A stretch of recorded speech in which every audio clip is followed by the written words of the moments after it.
What's up, everybody? What's everybody up to? Who we got so far? Mandy's in here, Con Camera Films. What's up? Yeah, I had a lot of fun last week too when we did our live chat for last episode. I actually got some bullet points of some things to go over this time to kind of make sure I'm not forgetting a couple things, as well as a couple ideas here and there that I've kind of pieced together to kind of just some things I wanted to point out that I necessarily didn't remember to talk about or didn't even notice when I did my reaction. What's up, Jorge O'Neill? What's up, Croatia? Oh man, you got a country in here. What's up, Infotex? How are you guys doing? Justin Williams, welcome. So let's where do we want to start off? I think I want to hold off on that bit there till maybe a little bit later in this. So guys, what's your initial thoughts? What's up, little Miss Morpho? Shout out to New Zealand. I really, especially once COVID and all that junk dies down, I really would love to visit New Zealand. I think that would be fantastic. It's definitely on my list of places in the world that I'd 100% really want to go to. What is this? Get off me. Anyway, yep, rocking my Zoom shirt. This is the closest thing I've got to something Quicksilver related. You have a theory on Quicksilver? Shoot, I'd love to hear it. I've got a couple of ideas. What's up, Gargamon? Got my energy juice so I can keep up my strength for the chat.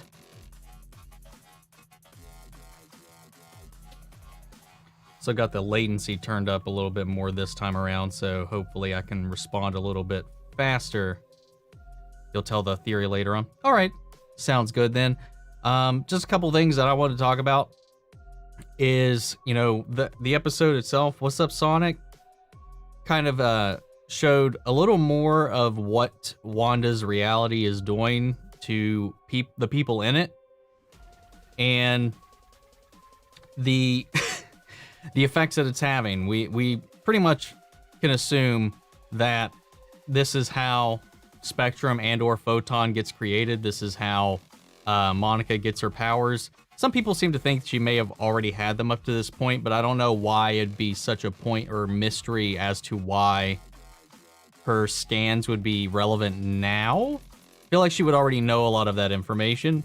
So I think this is going to be the awakening of that. It wouldn't be too far off for them to kind of retcon her powers and make her into a mutant, unless there's some other reason for her powers to be activated. There was also something else in that same scene that I wanted to talk about, which was when I went back and looked at it, it looked like there was a cancerous node also beside her irradiated imaging that they showed, that Darcy was showing her. So I'm wondering if she also has cancer like her mother did, because it looked like there was something on there. It was like a black splotch that looked like it was from an x-ray on there. And she's like, I've seen enough scans to know what this stuff looks like and know what I'm looking at. And I'm wondering if, like, is that a reference to your mother and her cancer, or did something happen and you also are experiencing the same thing, and maybe this rewriting of her DNA helps her overcome that? Don't know. It'd be pretty interesting. According to Kevin Feige, the next 3 episodes will be around 1 hour. Whoo! Captain Marvel gave that family cancer, bro. If every episode after this point is going to be an hour long, that's going to make my nights even more difficult. Because already I feel like there's some bits and pieces that I don't like to leave on the cutting room floor. And especially when I'm doing like episode reactions for stuff like Doctor Who, Game of Thrones, The Boys, any of the CW shows where it's like 45 minutes plus, there's always a bunch of stuff you have to leave out because you can only do 10 minutes on YouTube. So that's the nice thing I've actually enjoyed about WandaVision so far, is like, because the episodes are shorter, I'm able to include a lot more of the things that I actually found entertaining.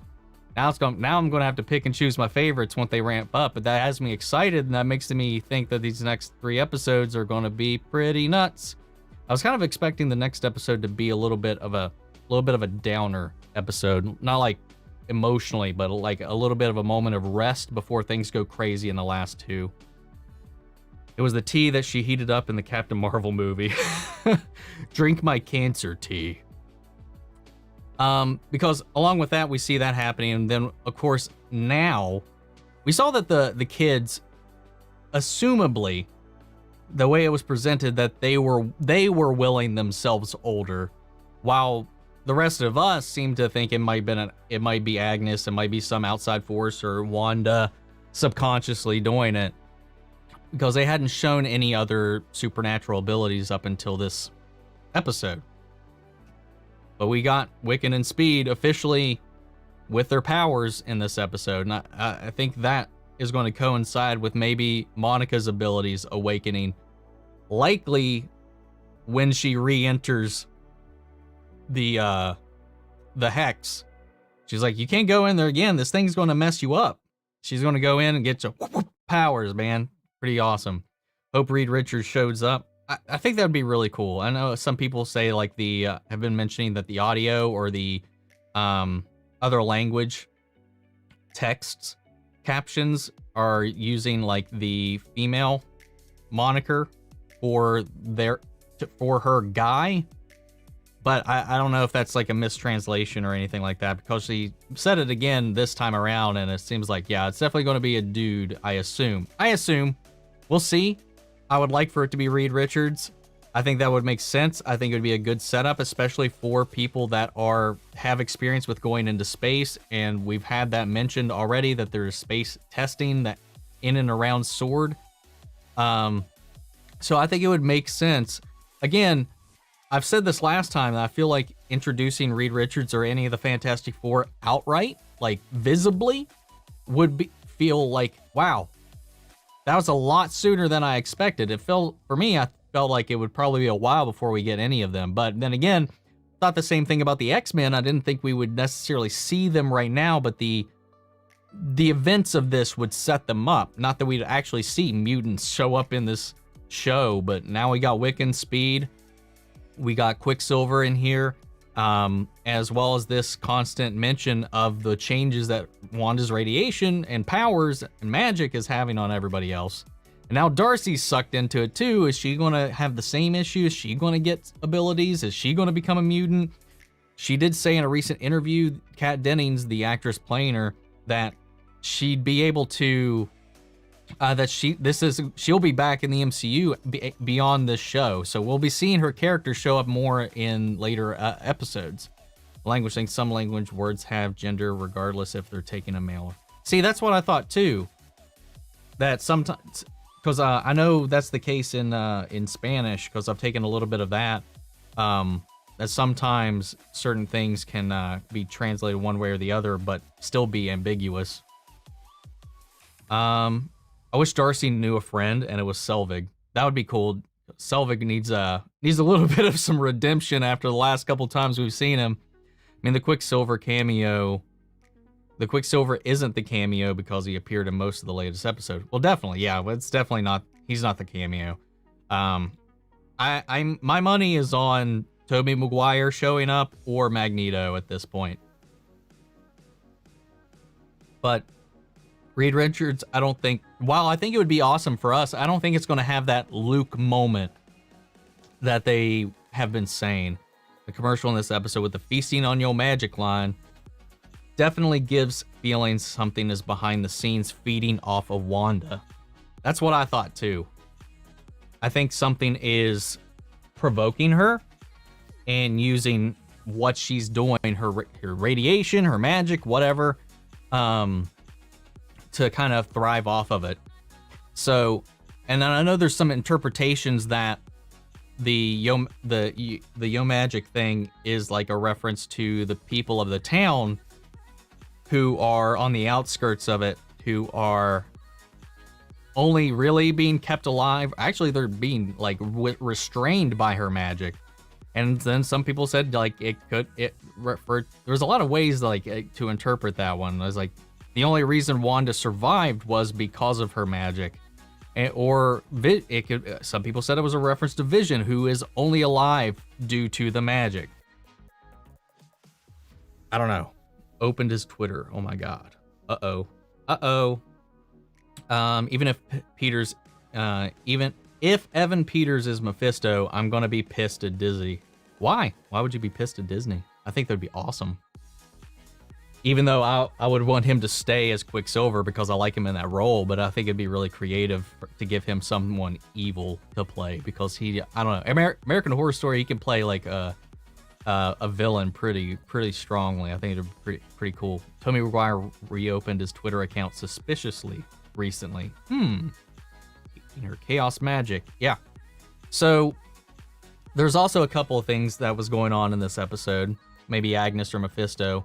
You know, we could talk about Agnes now because I know we've all been kind of suspicious of her, and we talked about this last episode that, you know, in the comics it's been very, like, traditionally she's been like a tutor and mentor to Wanda. The last major event she was involved in, of course, was when Mephisto was trying to steal the soul shards that became Wanda's kids, Wiccan and Speed, Billy and Tommy. And she was dead up to that point, and she just kind of hand waves the reason she was resurrected and doesn't save the kids, but does help Wanda forget about them and relieve that pain. So there's like this mixed signal thing. So I don't know if she's necessarily directly involved with the villain, but there's definitely some hints that I don't think it, because some people was like, it's just a toss away, like the Agatha Harkness stuff. I think she's definitely intended to be seen as Agatha Harkness because she's dressed as a witch in this. She cackles like a witch in this. She's been more of like a partner with Wanda during this whole show up to this point. There's the brooch. There's the things that she's said before. I don't know that she's necessarily the villain, but I definitely know she's playing a part in this. Maybe she helped Wanda set up this hex in the beginning, which is something I said in a previous video as well. I might have even said that last stream, that I think that Wanda had met Agnes prior to all of this happening as maybe a way to control her powers, or maybe as a way to create some kind of ritual that she may have been able to use to resurrect Vision. So I think that got out of their hands, out of their control, because Agnes is like trying to leave. And there's something special we've seen about Agnes multiple times, that she's not under the same level of influence that everybody else is. There's people that are 100% being puppeted by Wanda, like Norm. And then there's people like Agnes, who is actively taking place in the script. We saw that, what was it, last episode? Yeah, when she was like, do you not want to rewind that? Do you not want to do another take? Like, she's aware of what's happening. She's active in what's happening. And this time we see that she's outside there on the Outer Rim. They made it a very strong point that Wanda doesn't have enough focus and control to keep everybody on the outer rims of the bubble fully programmed and under control. So instead they're frozen. Yet Agnes was able to talk to Vision, and she was right at the border. The other people Vision tried to interact with were unresponsive whatsoever. However, Agnes was able to speak. She made it farther than any of them were ever able to get. She actually made it to the border before Wanda was able to override her, or maybe her powers waned out at that point. And until Vision woke her. So, like, it's pretty crazy how she's able to override a lot of Wanda's abilities unless she's got similar powers to Wanda, aside from her magic not being tied to chaos, which Wanda's is. So, on top of that, there's the weird ways she breaks when Vision wakes her up. You know, the way she talks obviously changed. The way she repeated the phrase dead, dead, dead, and then just breaks into a cackling madness. Doesn't completely absolve her of any, like, guilt in this situation, but I definitely think that she's somebody we need to continue to keep an eye on. I know there's a lot of people who's like, at this point, think that she's innocent. I don't think that's the case at all. Again, I don't think she's the big bad villain at this point either. because I think we're getting a lot of different red herrings in multiple directions. And I think that's one thing that's pretty fun, but also frustrating about this show so far, is because every time we're like, oh shit, here's our theory on who's behind this or whatever, we get like something that contradicts that in the very next episode. We've been getting this push and pull where we're left to not really know. And it's brilliant the way they're doing it, what direction we need to be focusing on. Is it Hayward? Hayward's got his own schemes going on, as we've learned in this episode, which I'm going to go ahead and talk about now, because I don't think he's the big bad villain, but I do think maybe he's got his own background agenda, which is very clear. It's very obvious. From the very moment we met him, things were off in episode 1. Or not episode 1, in episode 3 when we met him. That was actually when we met him. So he's got this secret firewall that Darcy's still trying to break into, which is why she had to stay behind to see what he's up to. He himself alone is tracking Vision. He's not sharing that with the other S.W.O.R.D agents, because he didn't share that with us. He didn't share this information with the group, with everybody involved in this mission. Only Hayward is able to track Vision. This entire time that we've been here, he's been able to track Vision's movements. He knows how many people are around Vision at any time. He's tracking Vision. And he's been fully aware of what this whole situation has been, and has been keeping that a secret, not just from Darcy, Wu, and Monica, but he's been keeping that from everybody working under him. The beekeeper that he sent in, the people that have been trying to investigate this up to this point, he's been keeping that all secret. And they mention, like when we first met him, well, he's been working with, artificial intelligence, with creating weapons and all that sort of thing. And he's had a weird investment with Vision. So there was something interesting that we pulled out in this. Obviously, that's suspicious. The way he's been acting has been suspicious up to this point. When we cut back to Darcy, who's hacking into his stuff, we see an operation called Cataract. Now, if you go, I went poking around in Marvel trying to find any reference to something called Cataract, whether it be a person, a group, a weapon, an organization. There's nothing I could find. So if you look up the definition, though, of cataract, it is a cloudy area in the lens of the eye that leads to a decrease in vision. Operation Cataract. So this, again, I think alludes to the fact that whatever he's involved with, and what really instigated his involvement, was that we saw that S.W.O.R.D was experimenting on Vision, and I think they've been using Vision's body, his schematics, his technology to build these weapons, these AI, these things that S.W.O.R.D's been using in the absence of Monica over these 5 years to go, again, a corruption of yet another, instant, like initially benign organization within the MCU, like S.H.I.E.L.D. S.W.O.R.D now has this same kind of idea where they're not really, it's going purely against offense at this point. I feel like he's trying to do what Tony initially wanted to do with Ultron, use the technology from Vision and cloud him out. I think he wants to, one, resurrect Vision in a way that he's controllable by clouding him, by manipulating him, maybe even building his own version of Ultron. I think he's trying to create, replicate, or alter Vision's body, reanimate it, using either manipulating Wanda or bringing him back to try to build this thing. Because he definitely has like this vendetta against powered people. He definitely has this discriminatory view on powered people.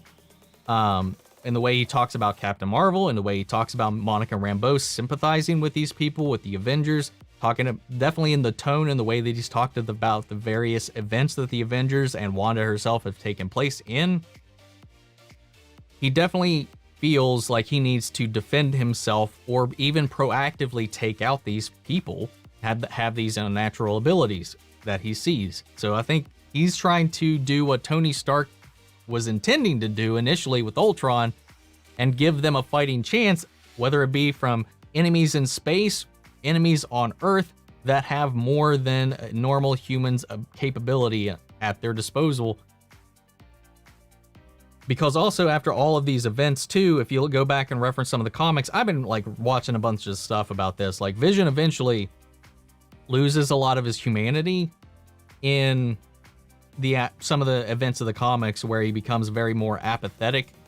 And I'm wondering if this is how they get to that point, because he also has a really weird line when Vision's actually trying to escape, where he says he really does want out, doesn't he? So he knows how Vision feels, and he's trying to break him. I think this whole thing has been set up in some way, or Hayward is trying to take advantage of it in some way to do this to Vision. Does get created into a mindless, controllable weapon. Exactly, and that happens more so after a lot of the events that Wanda put him through. He's already distrustful of Wanda, even though right now he's like, the people need help in here. It's really like he's still fighting for the people. But yeah, Hayward, I don't know if Hayward like leaked the information to Wanda. Maybe he counted on Wanda taking Vision to recreate her, or he's just really adamant about getting Vision back just to fulfill his plans, and everything else is just like irrelevant to it. And so, like outside forces, like we have Hayward and his goals, we have Wanda and her goals, and then there still feels like there's this third party playing it in. Whether they're partnered in with Hayward is just kind of like a non-consequential like piece in the puzzle of that third party's plans, because it seems like something is feeding off of what Wanda is doing here, and it's not necessarily playing towards Hayward's side or Wanda's side, because Wanda definitely doesn't have any control, but there's a lot of things that she doesn't even know about how this happened. She keeps reiterating she doesn't know how this started. I don't know if she remembers going and breaking in and getting Vision's body. Yeah, the white and gray version of a Vision, where he loses all color, and he's just a calculated,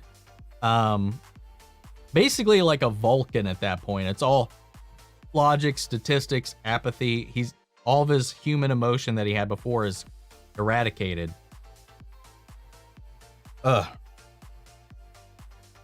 And that might be Hayward's goal, is to use Vision as a weapon, as a device for humanity to defend themselves against these creatures.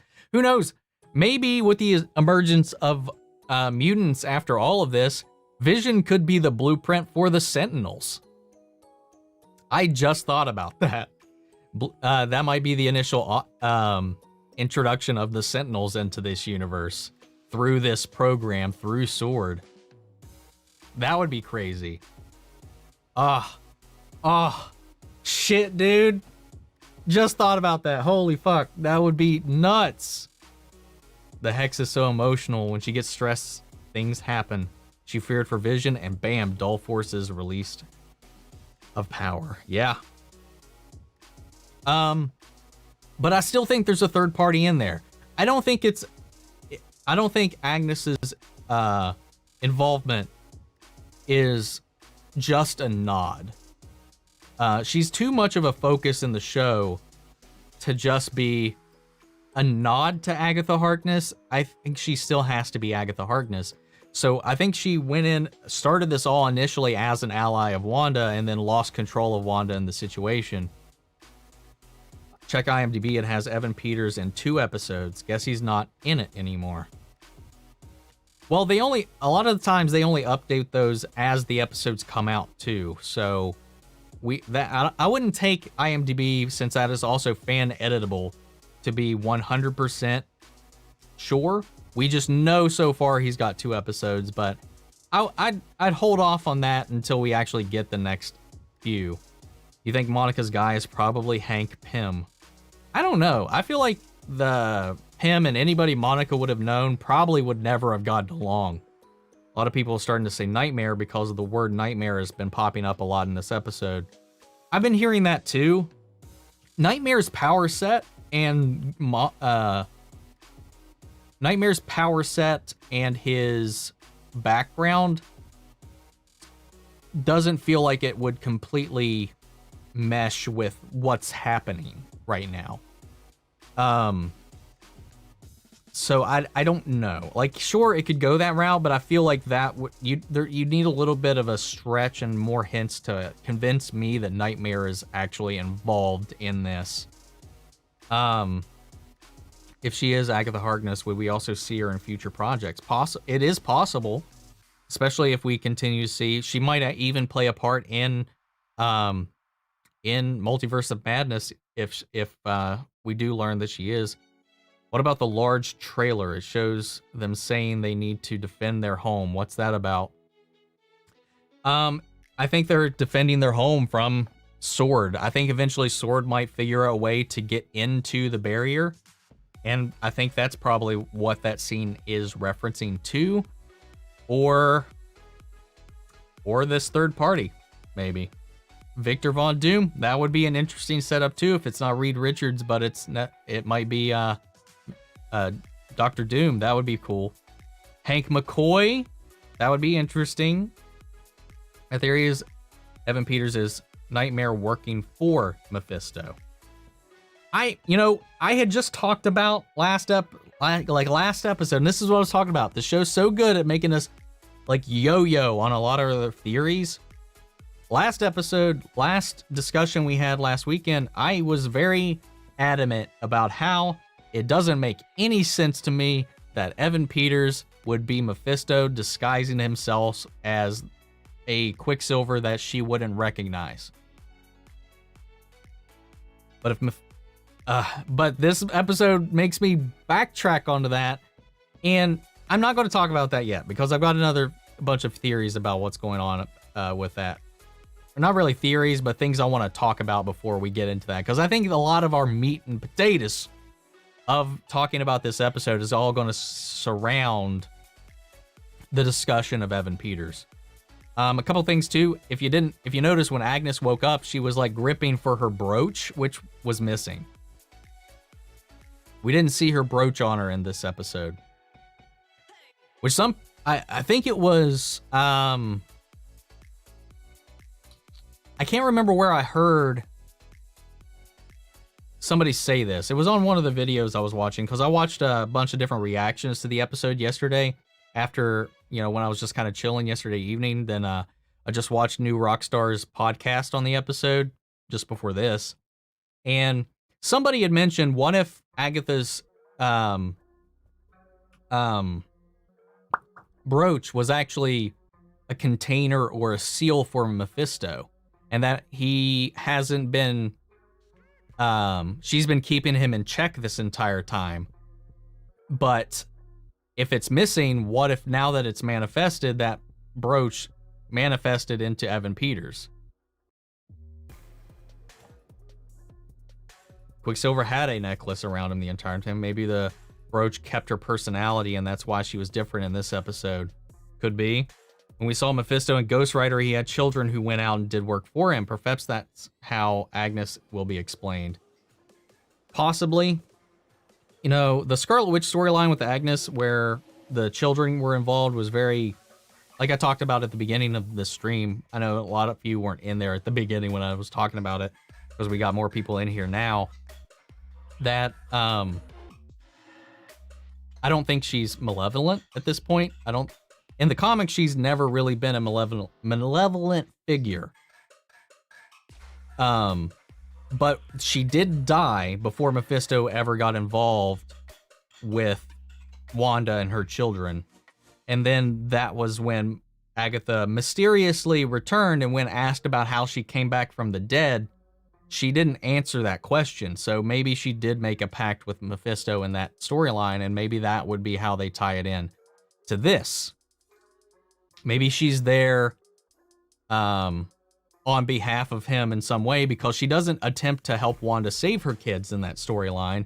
All she does is make Wanda forget about her children to save her from the pain of having lost them. Because in the comics, Mephisto uses the created children as soul shards to absorb their powers. Don't know. I don't know where this show's going with it because, again, like, you think you're in the loop. You think, like Brushless said, you think you're in the loop for a minute, and then the show just kind of, like, gives you something else that gives you just enough doubt to not trust what you thought anymore. It's crazy. I don't know. I don't know what to go with. I still don't, but I don't trust Evan Peters anymore. Like I was saying last episode, like I think she called out and I thought he was definitely going to be the Quicksilver from the X-Men universe, and this episode slaps that in the face. It's like, nope, bitch, he's not. It definitely points to him being the Aaron Taylor Johnson, or at least linked to that. Okay. We keep coming back to Evan Peters, and I want to talk about it. But there's some other things here that I wanted to call out. God, I just want to talk about. We'll get to it. We'll get to Evan Peters, man. We'll get to Evan Peters. But something else I wanted to talk about.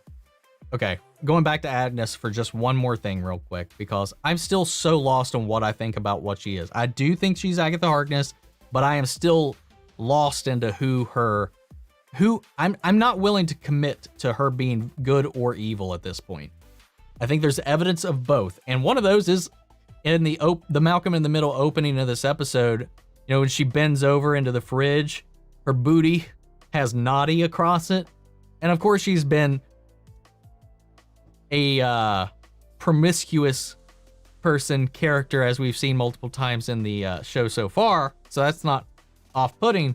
But is that like a bad guy kind of naughty, or if she just like bad girl kind of naughty? I don't know. We'll see.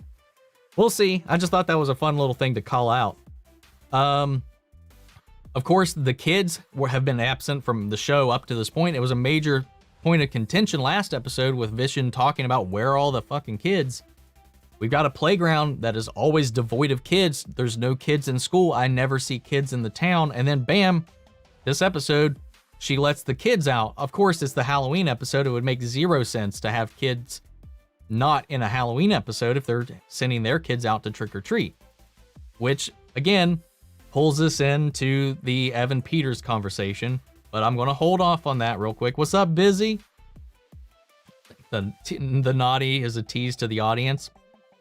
Again, they know what we're thinking. They are intentionally manipulating our thought processes on who and what everything is going on about. But I want to talk about something here before, and then we'll talk about the Evan Peters stuff. What was it? When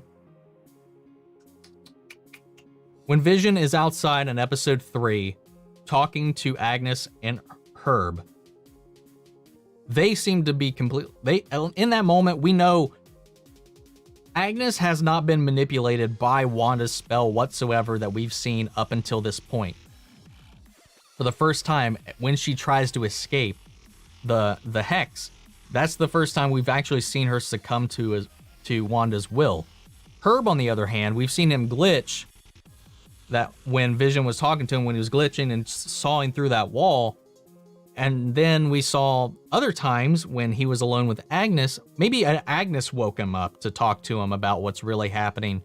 Or maybe he's got some level of sentience as well. Maybe like the mailman as well.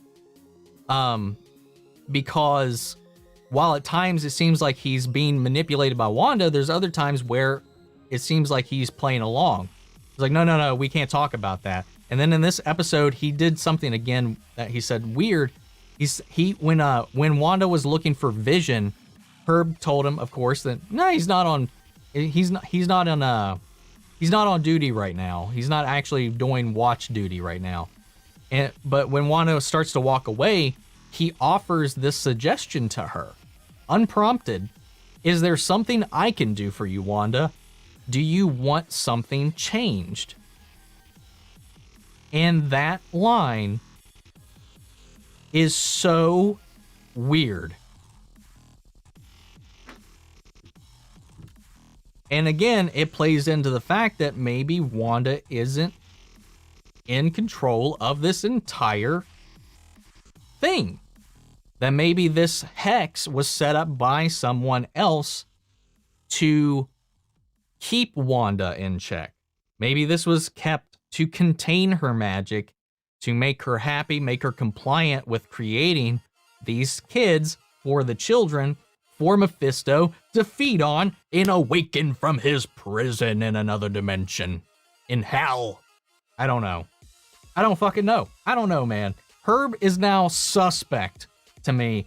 Before, I just thought he was a glitching bystander who, of course, was talking to somebody we all suspected, Agnes, which I didn't think that was enough to implicate him. I thought Agnes, of course, is still the weird one. Of course, Anti-Agnes, the bicycle, all the witch stuff, it's all ties back into a lot of the Wizard of Oz parallels as well with the Wicked Witch. There's so many possibilities and so many possible red herrings in this show right now. Busy, you're getting ahead of me. Like the theory that most of the town keeps playing along even when the control slips because she has her kids hostage. I thought that too. That it was for the kids too. I said that last I said that last live stream too, that maybe For the Children wasn't for Wanda's children, but maybe For the Children is them collectively playing along whether they hate it or not, because when we saw Dottie break out of the illusion for a moment, she was talking like she talked at Wanda like she was like a villain. It's like, what are you? And all this stuff. Like, she suspects, she's accusing Wanda of something in that moment, and then everything that they're doing is for the children. And we learned in this episode that Wanda has been keeping their children somewhere else. So was For the Children this culty-like thing that they were doing about Wanda's children, or was this about the collective society of Westview playing along, whether they willingly do it, like Herb, or whether they're forced to do it? Maybe some of them are being bound to this stronger than others because Norm has somebody outside of Westview that is sick, that needs his help, that he needs to leave Westview to see, but in order to keep him from breaking the barrier, he has to be forced to play along, while others might be doing it because his sister, his father, there was some relative of his outside of Westview that he was trying to go see. But if he leaves, he breaks the cast, and she's got to force Norm to stay. But people who maybe their kids live in Westview, their kids are held hostage, they have to play along. But once you have like a trait that shows you're trying to break away from it, she's like, nah, you got to stay. So that might explain why Herb has sentience more so than others and appears to be playing along. We see him playing a role rather being forced to play the role. And maybe at a point he was forced to, but after a while he just kind of went with it for the survival of the kids of the town. Woo, not a lot of children on army bases. I mean, they're not on an army base though. They're in a suburban town in New Jersey. Hawkeye could show up as he was the only one to make a connection to her and set his series up as a Snap cameo. That'd be pretty cool. Also, he's very used to being manipulated by the Mind Stone. He's somebody that's been manipulated by this similar kind of power before. So that would be an interesting little tie-in. But yeah, I thought the Herb thing was really weird, and then it caused this conversation to spiral down that whole For the Children route. But even Evan Peters, and we'll finally get into it, Evan Peters mentions it in this and actually applauds her. He's like, where have you been keeping all the kids this entire time? You know, I'm really impressed by how you've been handling the ethical situation of what you're doing. Ralph, I don't know. Ralph's Mephisto, Nightmare, Grim Reaper, or no one. Maybe part of her character, part of her alias in this reality to play along with the other residents was just to have this,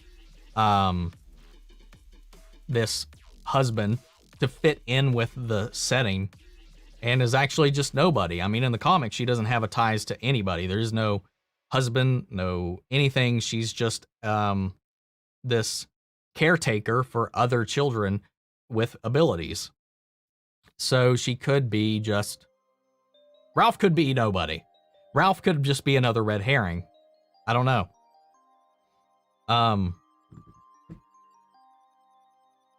But yeah, Evan Peters mentions, he was like, where have you been keeping the kids? Like, he was like intrigued. Like, there's two sides of this character right now.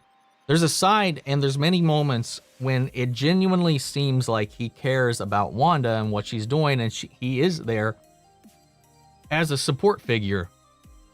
But that also feels like in other times, especially when he's questioning Wanda. Like, it makes sense for Wanda to question him because at least she finally acknowledges that he doesn't look like her brother. Like, she could feel that it was Pietro, but something was off about him. It was his appearance. Some of their memories don't line up. And it got me back to believing that maybe it's somebody pretending to be him. And he provides his own logic to why he looks different in this, which is actually something I've heard other people say. I've said it before, I don't know on camera or off camera, but that maybe that his choice to be like this, the only way you could spin it is if it was to avoid inflicting more of that trauma, which is the excuse that he gave. Why do you look different? Why do you look like that? It's like, well, maybe you didn't want to be reminded of that grim reality. So you gave your brother a different face, a different body. And then we got another zombie moment like we did with Vision, and we got confirmation that Vision's corpse is in the bubble. I mean, it's still active. They're tracking it. His tracker is on. So Vision's body physically is in there, and Vision is physically his dead body, reanimated. Is Evan Peters in this Aaron Taylor Johnson's corpse just because she can't revive the dead? Maybe she summoned his corpse in. Something physically entered the barrier when he showed up. Whether it was somebody coming from an alternate universe to come in here, whether it was Mephisto walking in, or she summoned a corpse all the way from Sokovia and it entered into the barrier, and she retrofitted it to Marionette in the most dark. This show is getting really dark. From the way that people are treated on the perimeter to the marionetting of dead people, it's really fucked up, and I love it. So there's a lot of things in this that now are coming to question. Did she summon his body? Is Mephisto using the body? Is this the body and the soul of a Quicksilver from another universe? That's why the memories don't add up. Is she doing this all herself with the body? I don't know, because Evan Peters' Quicksilver seems to be so interested in how Wanda is doing this, and not in like the concerned brother kind of way. Like, he drops the act every now and then, at least what I'm assuming is an act at this point, to be like, so how you doing this? I'd really like to know. I want to try. Like, he wants to know how she's doing this, how she started all this, how she's manipulating everything, how she's doing all this stuff. While having, and then he does make, you were always the empathetic twin, but I don't think the Pietro that we saw, the Pietro that we know from both universes, the X-Men one and the MCU, both were cared about people. I mean, he went out of his way to protect that innocent person, Hawkeye that Hawkeye was protecting. He died protecting Hawkeye. He's not non-empathetic. Like, he cares about lives. He cared about the Sokovian people that died at the hands of Tony Stark, and then the ones that were going to die at the hands of Ultron. It is out of character for him to be disconcerted with how Wanda is manipulating all these people, and his interest in it seems malevolent. And then there's a lot of the things that he said, and we'll get to it, because Busy called it out. A few other people mentioned it as well. And this Quicksilver said he died for nothing, which isn't true. Yeah, he died like a chump on the street for nothing, is what he said. That's out of character. That's not true. He says he anytime that, and when he's remembering their childhood, the trick-or-treating thing, they wouldn't have trick-or-treating in Sokovia. That's just something to play along with the episode. You even hear gunfire in the background because when they were growing up, there was a civil war that was going on actively at that time. So yeah, and she even mentions, that's not how I remember it. He's like, you just probably blocked it out due to the trauma. And then even calling back, she was like, their memories aren't matching up. His memories aren't matching up with Aaron Taylor Johnson's memories. And you could probably argue that his memories are feeding off of her memories, and maybe those have degraded over the years as well. Or you could go with, it's not him. And then he says that line, the last thing I remember was, like, after he died, after he got shot, the last thing he remembers was hearing her voice calling out his name. And, you know, in that moment, that could be either one of their memories. Because he doesn't remember anything after that, because he said it gets fuzzy. In that moment, that could be her memory of it, because she felt him die in Age of Ultron, when she, like, felt him go down. And she let out that huge wave of her magic, taking out all those Ultron drones. That could be her memory. Or it could just be nothing. It could just be another ruse. Do you think Wanda's putting those thoughts in him and he said those things are fuzzy? No, it could be. I just don't know. But Quicksilver got his memory and soul, but Vision didn't have a soul, and that's why he doesn't know he was an Avenger. Yeah. I think it's a mix of both. Someone like Mephisto, Nightmare, Grim Reaper, or Agnes could be partially controlling Quicksilver at this point to get some answers on her power and how she does it. Yeah. And now I'm back to the point where I think it might be Mephisto again. Maybe he was contained in her brooch, and now that Agnes is a little more out of the picture, because we didn't really see her much after. Well, we didn't see her at all after Evan Peters showed up. Yeah, I don't think this is Fox's Quicksilver at all now. I really don't. Opens up to Pietro, her accent slightly returns. I think that was a really nice little nod. Yep, Renee, got it. And then there's other things that he says. When he tells to the kids to unleash hell demon spawn upon the candy, to go around the houses, collect their candy, he does yell, unleash hell demon spawn. And then there's another line later into the episode when they're at the town square, and he says, man, this Westview, he said, Westview is charming as hell, isn't it?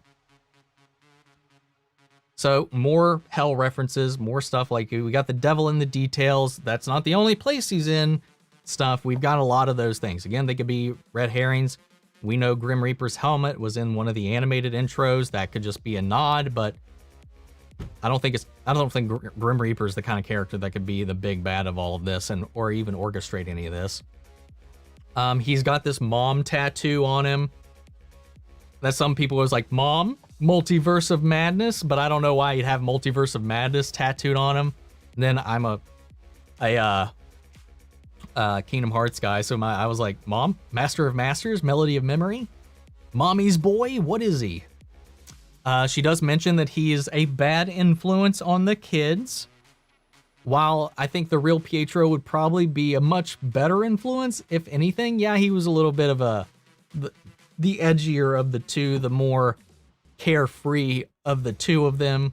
Even like back when it was Aaron Taylor Johnson,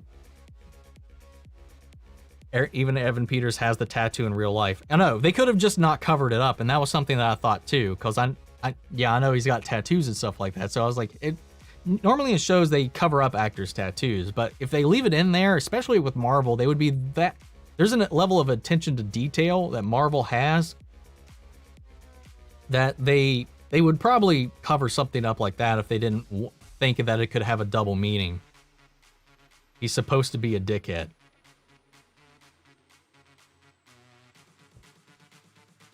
How weird. Weird how Herb said what Pietro did before he did it in the street. It's interesting. So she can't summon people from other universes, so it's not multiverse. I don't think so. Does have that tattoo. Yeah. See, that, but just because he has it on his body in real life, I feel like if they didn't want it to be in focus or have us questioning it, they would have covered it up. Because they do that with people with tattoos all the time, is cover up their tattoos when they do filming. I think Ralph might be Doctor Strange. It makes sense why we don't see him, because he's trapped in Agnes's house. Could be. Maybe she's working in tandem with Doctor Strange, trying to figure all of this out. Because she similarly runs her own kind of magical sect. We'll be so pissed if we don't get this Quicksilver and more stuff. Me too, man, because Evan Peters' Quicksilver is just too good to let die. And honestly, a lot of it does come down to just me loving Evan Peters himself, not necessarily the Quicksilver character.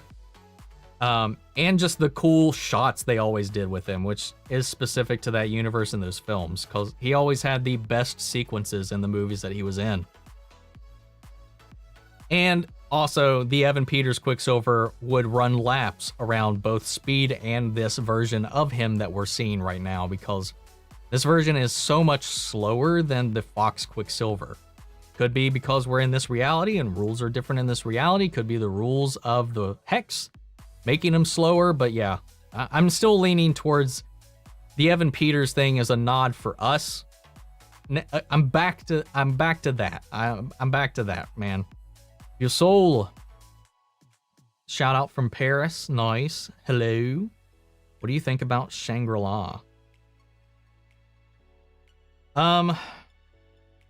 So in House of M, she is attempting to create her own perfect reality. I mean, Shangri-La is like heaven. It's like it is also a reference to Shang-Chi and Iron Fist, possibly, but in this, I think it was more of a comparison because she's been trying to use this hex to create her perfect reality, which, like she does in House of M, she tries to give everybody their perfect life, their perfect couple, their perfect family, their perfect job, not manipulating their powers or their personalities beyond it. And those are all things that Quicksilver says in this, that another thing that he's impressed about is how he's been he's encouraging her behavior and what she's doing by reinforcing it. Yeah, you're just doing the best for everybody. It'd be really cool if he snaps out of it and goes, "Where's the professor?" Oh, that would be really cool. The Quicksilver Pentagon scene was amazing. Yes, I actually liked the one with the Xavier School better, and just because that's a much more impressive speed feat. Like if you watch some people that break down the calculations on that, whoop, dude's fucking fast. Shangri-La. In the comics, Vision found Shangri-La. Well, that would be a cool tie-in. I just don't know if they would fit in the actual place Shangri-La in this. I think it was more of a nod to her creating a perfect heaven, perfect life for everybody. But it is a nice nod to something that does exist, both in actual real-world religion as well as in-world canon. Once we know Iron Fist and Shang-Chi are coming around the corner, it's a nice little nod to something like that, and I think we'll see it paid off more later. I hope they don't waste Evan Peters for sure. Me too, man. He's too good for them to waste. And this just be all they do with him, in my opinion. If he end up being Mephisto, as I've seen, I don't know how many of you have watched American Horror Story at all. He can go villainous and sadistic and crazy so well. It was one of the best things in that show. It's one of the few reasons I ever really watched that show for longer than the first 2 seasons. Shark Pub clearly hint at someone feeding on Wanda's powers. I mentioned that earlier too, but I think that was before you showed up. Yeah, I think someone's, I think that was a call out to somebody feeding on Wanda's abilities. While everybody else who are trying to get access to it or being held back by it they can't quite open the wrapper anymore. Greetings from Poland. What's up, Poland? What's up, Damien? Waiting for Witcher Season 2, where the books and games were created. Dude, I can't wait for Witcher Season 2. Season 1 was so good. I've never played the games. I have the first book. I haven't read it yet. The show was my entryway into that world. And I did really enjoy it. From like somebody who doesn't really know anything about the world or the series, I thought The Witcher was really entertaining. I got pulled into it because I was excited to see Henry Cavill do something different, and it was a lot of fun. I loved it. I can't wait for season 2, man. So the OG Quicksilver's body rotted, so Wanda needed a new body.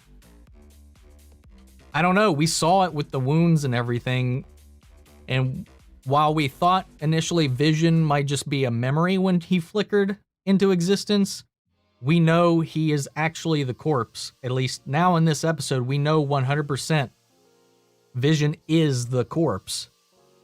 And something physically entered the breach. So, I don't know. I think she might be marionetting Aaron Taylor Johnson's corpse and just masking it in a different face at this point. Who do I think the Luke Skywalker cameo is going to be? I think it's going to be, I've said this earlier, but I think it's going to be Tobey Maguire, or it's going to be one of the Magnetos. To complete our House of M parallel, Magneto would make sense. I talked about this last stream. The only reason I don't think it's going to be Magneto is because in this version of reality, he would mean nothing to Wanda. This Wanda doesn't know Magneto. She knows her father as somebody completely else. In House of M, she knew him. She knew who her father was. She was raised by Magneto, so she has a connection to him there. In this universe, Magneto would just be a nod for us and wouldn't really impact Wanda's personal journey. To have a father she never knew appear. At least with this Quicksilver, even though it's not the face she knows, she still grew up with her brother, and this character is a proxy for her brother. Now that we kind of can assume he's not actually from the multiverse, because I know there was a theory posed last stream that maybe she's trying to create her perfect family and she's pulling in family members from the multiverse, and then she pulls in Magneto from the X-Men universe to become her new dad. I don't think that's within the realm of possibility now, based on what we've learned in this episode. It's not off the table completely, but I don't think it's as likely as I was willing to believe last episode. Do remember, though, Mephisto has already been in a movie. Maybe not the best movie, but he was in the Ghost Rider films. Yeah, he was in... Yeah, he's the main villain in those films. And he's hinted at in the Loki show, too, so that'll be interesting to see how it comes out. If it is Magneto, I hope he's played by Daniel Craig. Yeah, he definitely... A new Magneto, maybe, but anyone that we see in this one's going to be different. I think it might be somebody we've seen before.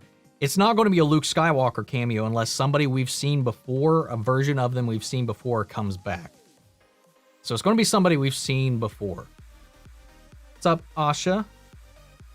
Hi, started watching you from Cobra Kai reactions. Have been here since. God, I can't wait for season 4. I'm glad you really liked those. It was a lot of fun pumping those out. Well, okay. Pumping them out, watching it was fun. The editing, my God, was a nightmare. Doing that all in one weekend. So glad it was a holiday, because that would have been crazy. Xavier would be awesome. Let me make sure there wasn't something I had down here. You know, there's the Trimming Hell here. Oh, in the beginning of the episode, when Billy and Tommy are talking about how Billy's afraid of Pietro. Tommy says this thing that caught me off guard a little bit when he's like, "You're secretly afraid he's a vampire, right?" And then he's like, no, I'm not. Why would he say that? Why would he be afraid he's a vampire? And then Quicksilver wakes up because he hears them talking about him, and then he gets up and he yells at them that blood is thicker than water, and then starts chasing them. I don't know. Then you had this moment in the episode 2, while they're still at the house, where Pietro, Billy, and Tommy are playing video games and they're chugging on those sodas and stuff. And then we have the moment where Billy talks at the camera, Malcolm in the Middle style, while Tommy is still dead focused on the video game that they're playing. However, Evan Peters is the only one aware of Billy talking to this audience, because we see Evan Peters staring directly at Billy talking to the camera. And he has background knowledge of everything that's been going on. He already knows Vision's dead. He knows Wanda's manipulating reality. He knows what his purpose is in being here, because he said, yeah, you just need me to come in here, cause some trouble, shake things up, and give you some grief. That's what you wanted, right? That was his line that he said in the town square. So he's actively aware of what Wanda wants, what she needs, and what she's doing, but not how she's doing it.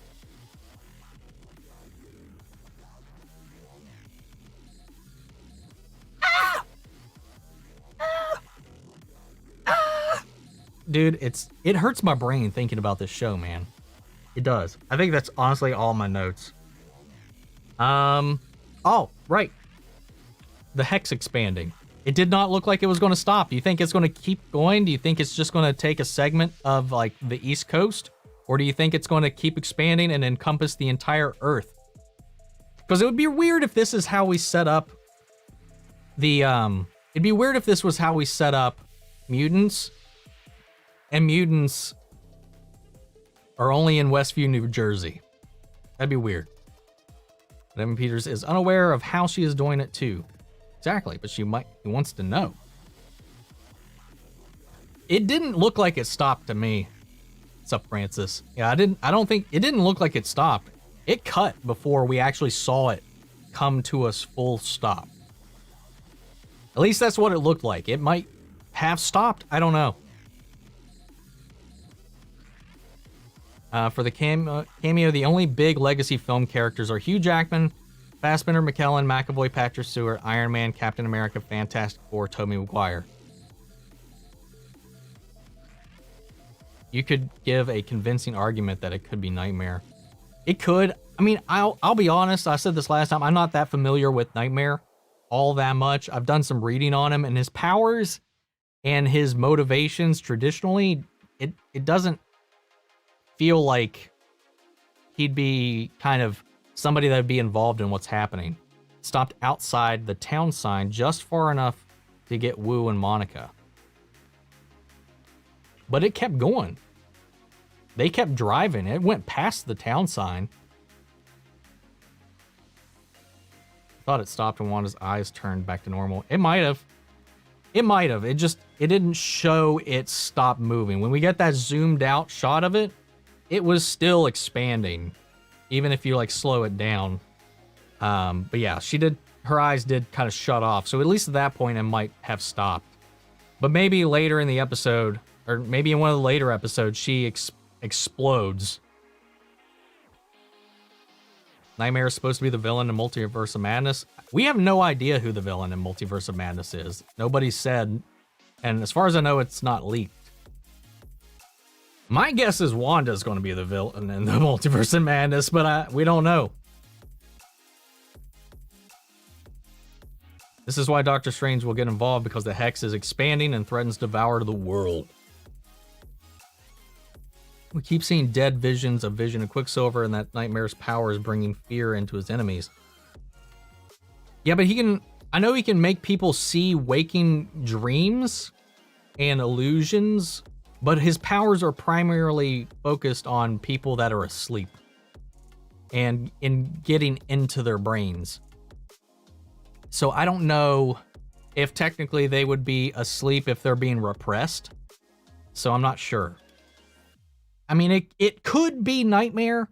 It just doesn't feel like Nightmare to me. I need to know the guy who's talking to aerospace engineer Reed Richards. I'm hoping it's Reed Richards. So this Vision gets brought back, but she had a corpse. But that's another thing. Vision couldn't leave the Hex. He was using all of his might to break out of it, and it's like sucking him in like a black hole. Which I thought was weird, because I thought if he breached it, maybe he would stand up and just turn back into corpse Vision and just fall over. Revert back. But no, it's like, sorry, bud, you are bound to this reality. Ultron is going to return. Maybe. Christian Bale cast for Multiverse of Madness. Christian Bale, I thought, was cast for Thor: Love and Thunder.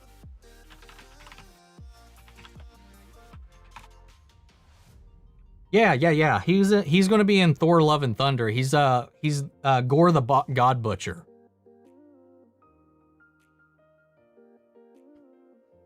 If it was, I think it would be better if it was Mephisto rather than Nightmare. I think Mephisto just makes the most sense, especially since they're using the House of M and that parallel and that same story with Vision, with the fact that we got her children in here, and Mephisto's goal was to absorb her powers through the children and use them, turn them into soul stones. And her kids are just getting stronger as we've seen their powers actually awakened in this one.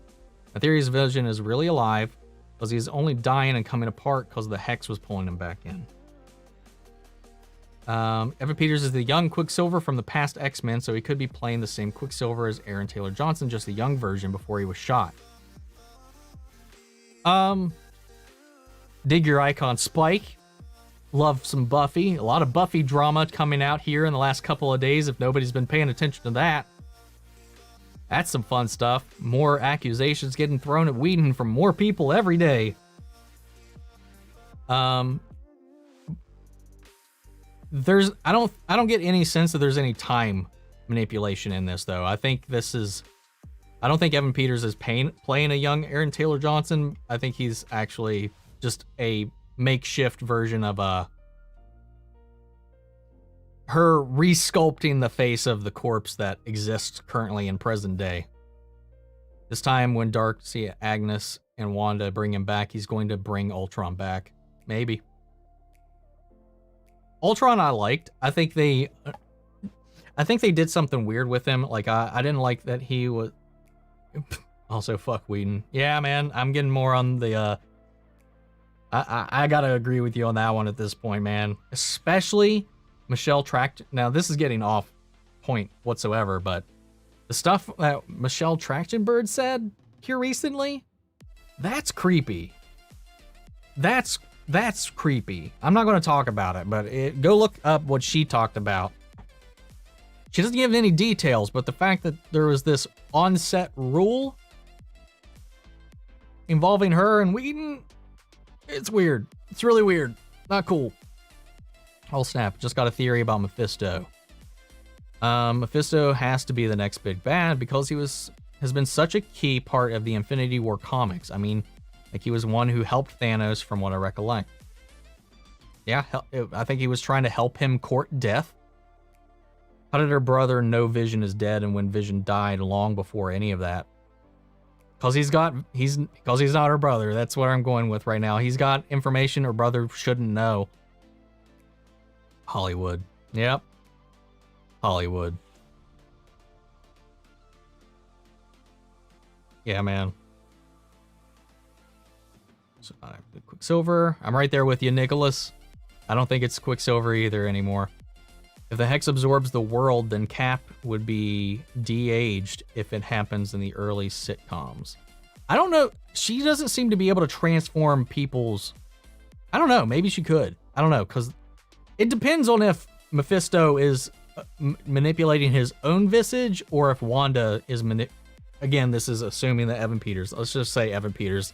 This is assuming Evan Peters, whether he's Mephisto or Pietro, he's able to manipulate his own persona, or if Wanda manipulated his persona, because we've seen the Beekeeper, only his non-human attire changed. Nobody else has physically altered when they went in, except for, unless you include Monica's hair style. So I don't think that maybe because she is changing DNA. I don't know if she's changing the DNA itself or if the radiation is changing the DNA. It's still a lot of questions we don't have here yet, or answers that we don't have yet. Mephisto will be the villain in Doctor Strange 2. Maybe. It's going to be somebody crazy. I think at this point it might be Wanda. I don't know. I still don't think Wanda is the villain in Doctor Strange. I think she will help him defeat Mephisto, or Agnes will raise that they manipulated her so that they will help the Avengers, or help avenge Vision, as he will die at the end. Yeah, I don't see Vision living long term.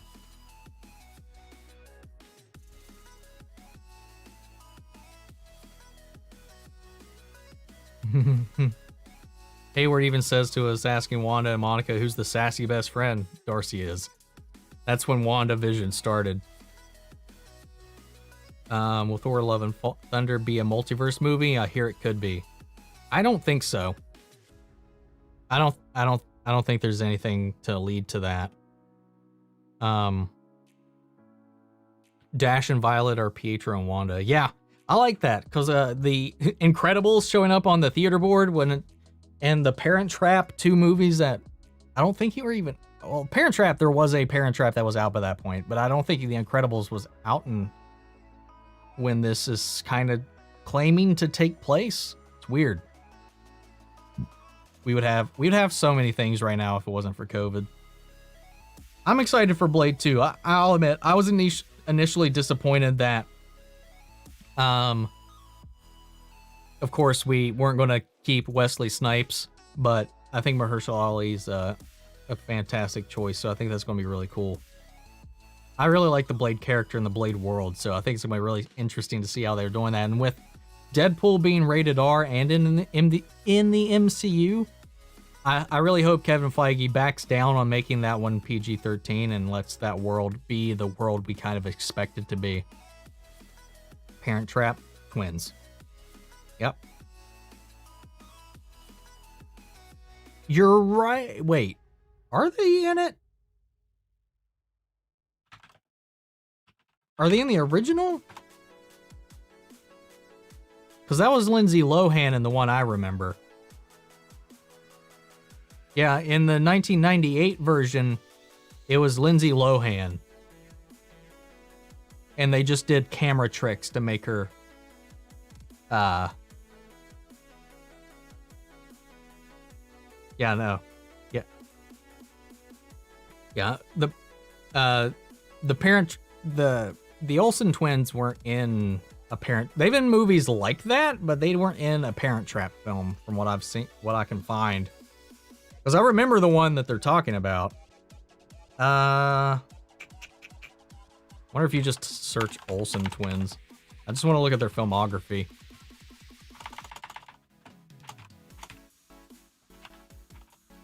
There we go.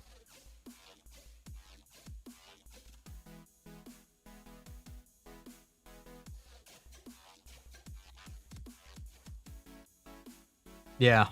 Yep, no. No, they weren't. Yeah, they weren't in a Parent Trap film. Wesley appears as a mentor role. It'd be cool to just have him in it as somebody. I think that would be really neat. Oh, I forgot about Blade 2. There's so many things going on in the MCU that there's room for things to get much, much bigger. I know we're going to get vampires, man. All kinds of fun stuff coming here in the future. Oh, and I don't have this up. I keep forgetting I have to open up the Streamlabs tab for the actual like alerts and stuff to actually work. All right. And for things to update. Well, see, there's definitely been new people. All right. Yeah, I can't wait for Morpheus. I can't wait to find out what they're going to do with all the Sony stuff. Because Sony seems to be, and Marvel seem to be open to combining everything, which they weren't really before. Do the people who get sucked into the hex still remember what was happening out of it? That's a good question.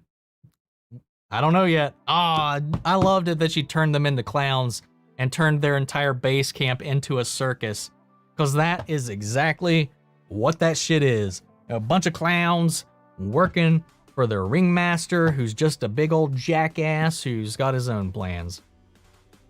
I was actually surprised to see some people in the comments defending Hayward. And just like can't see the shit that he's kind of pulling behind the scenes. Viewers are 200% more anticipated for Falcon and Winter Soldier than The Mandalorian. What?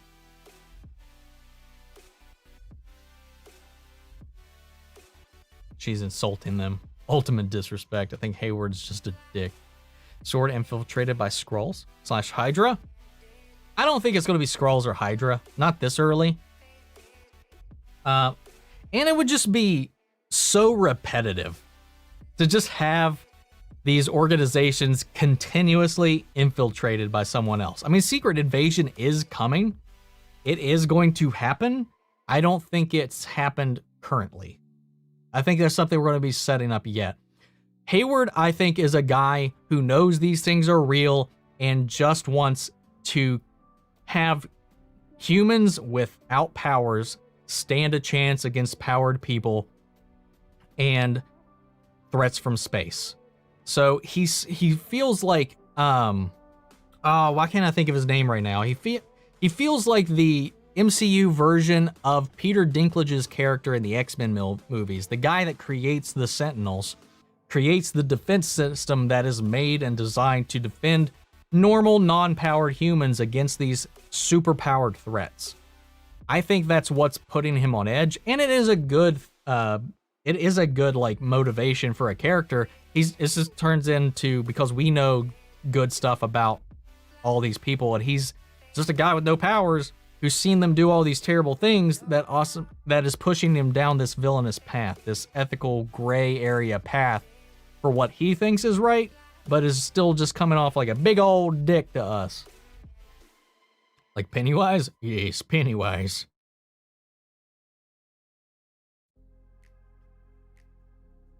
Got Zemo. Oh, what if he's working with Zemo? It's like Stryker too. Stryker was doing the same thing. I'm still upset that I can't think of that character's name, the Sentinel guy. Oh my god. For whatever reason, my brain keeps going to Baxter Stockman, but that's fucking Ninja Turtles. In one of the trailers, we see Wanda dealing with the Mind Stone. Yeah, and we haven't seen that yet. Winter Soldier in the Falcon trailer, one of the clubs has a wall full of Skrull heads. Yep. Or at least that's what they look like. I'll buy into it. It makes sense, especially now that we know Secret Invasion's going to be set up eventually. Trask. Thank you. So I think it's weird too, because they've set up the Skrulls to be kind of friends of humanity up to this point. So it's kind of crazy that I'm curious to see what turned the Skrulls against us in this world since the 90s. Or maybe it's just that batch of Skrulls weren't bad and we were kind of manipulated. I don't know. I just hope they don't make Talos a bad guy. I like Talos. I hope nothing bad happens to Talos because of shit other Skrulls are doing.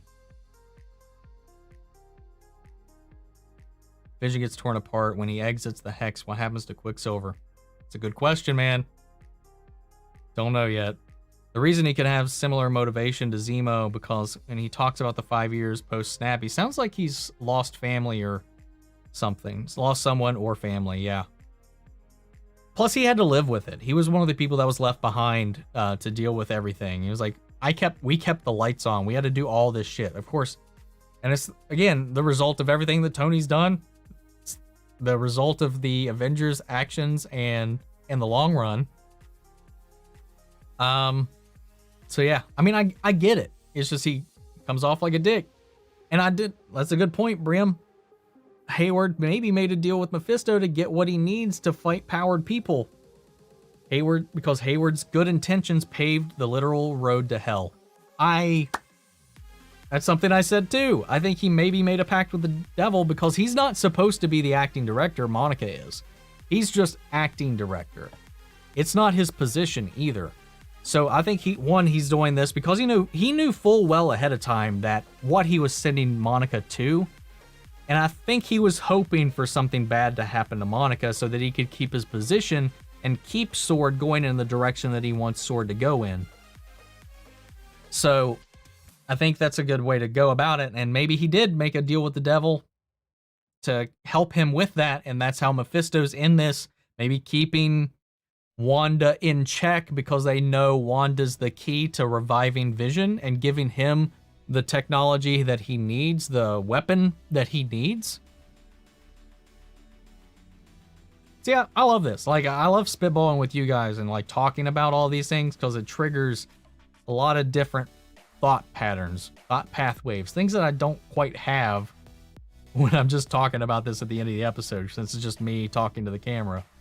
Is making the same mistake Tony made. Yeah, yes he is. And it's the same, I think it's the same mistake a lot of people who feel powerless make. Hell, Batman and BVS.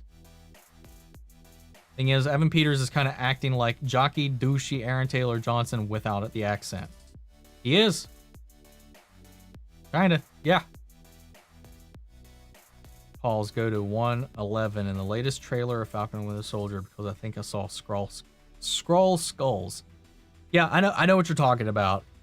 No, I know what the moment you're talking about. I've seen the new Rockstars breakdown of the trailer where they went through it. So far we haven't seen anyone try or even think about leaving the Hex. So maybe something similar would happen to everybody that tries to leave the Hex, like Vision did. Also, fair point. I loved the Kick-Ass reference. Me too. And I had to have so many people point it out because I just forget. Honestly, when Kick-Ass came out, I wasn't actively aware of who Evan Peters was. So I completely forget that both him and Aaron Taylor Johnson were in that movie. So that's a double connection. That's so funny. You just needed to say, but you didn't see that coming. Yeah, right. Norm also said that I know Wanda has a lot of control, but I don't know if she is mind controlling the people. It could be pointing again to Agnes. Norman Osborn is going to be a villain, but to start will be just a competitor to Stark Industries in the MCU. Makes sense. Maybe Vision will be used to make an AI for Tony, like in the comics where Tony stores his consciousness in a computer. That would be cool. I mean, we know Armor Wars and Ironheart come about, and Tony was an AI-like mentor for her. So that would be an interesting way to do that. 3 a.m. in your time zone. Aw, thank you, Asha, for coming in and hanging out. Hope you have a good night. Thank you. Claymation commercial is a reference to the town people under Wanda's magic. Man, what's one thing I love about that commercial? It is the least obvious out of all of them because I've heard so many different interpretations of what this one's meant. It's so fun to talk about. What is all this talk about Ultron and S.W.O.R.D?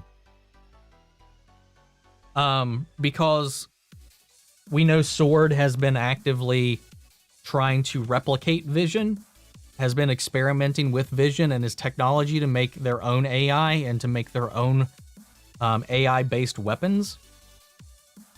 And that Hayward himself secretly is able to track Vision and has known this entire time that Vision is in there.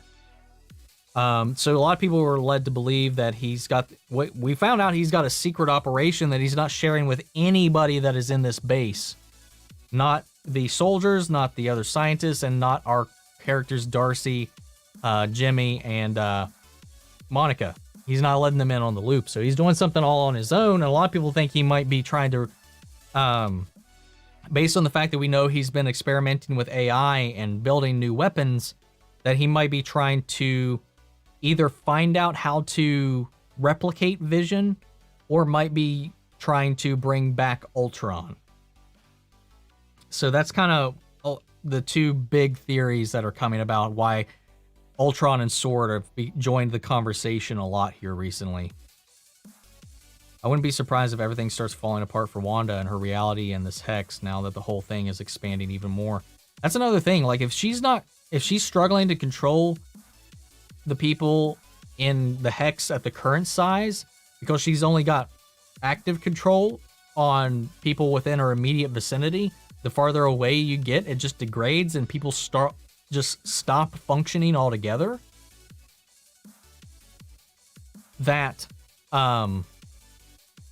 she's made it larger, so that means there's more people now, unless her powers got just magically stronger out of nowhere because of this peak in her emotions.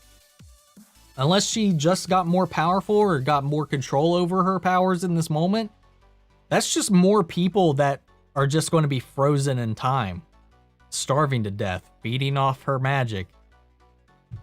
She's putting more people in danger. I mean, we see them active as clowns and stuff, but that might be temporary. We might see them start to freeze as it stops its expansion. Or, like I said, she's now expanded her abilities farther than what she was before. Because if you just make it larger, that just means there's more people for her to try to contain.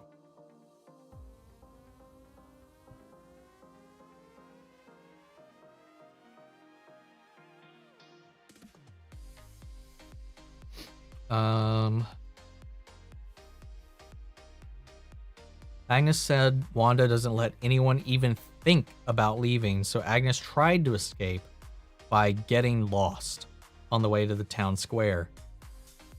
Yeah, but that's another thing. That can mean so many things, and I don't know what it means at all. Because you can't willingly get lost in a town you know. So there's some code in what she's saying and what she's doing. Hawk shows up. That'd be cool. Maybe Quicksilver and Mephisto showed up because Vision found out and she's losing control of the hex. That's one thing I initially thought too. You think that she did this purposefully or that someone's controlling her? I think she's being manipulated, or what she initially started as a benign act, somebody's turned malignant.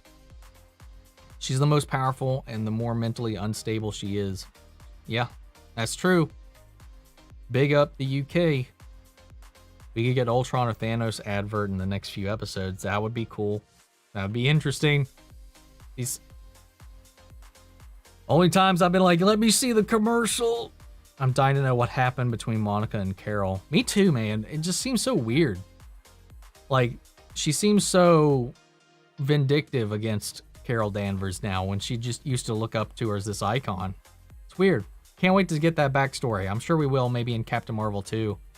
Heavy Spoiler said that each ad represents an Infinity Stone because the toaster was red, the watch was the Time Stone, soap was the Tesseract. The soap being the Tesseract doesn't make sense because that's the Space Stone. So how does the soap teleport you or control your... I've heard that and I don't see it at all. So I don't know.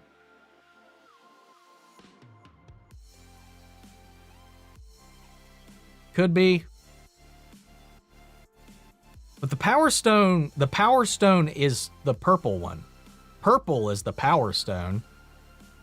The red stone is the Ether, which is reality.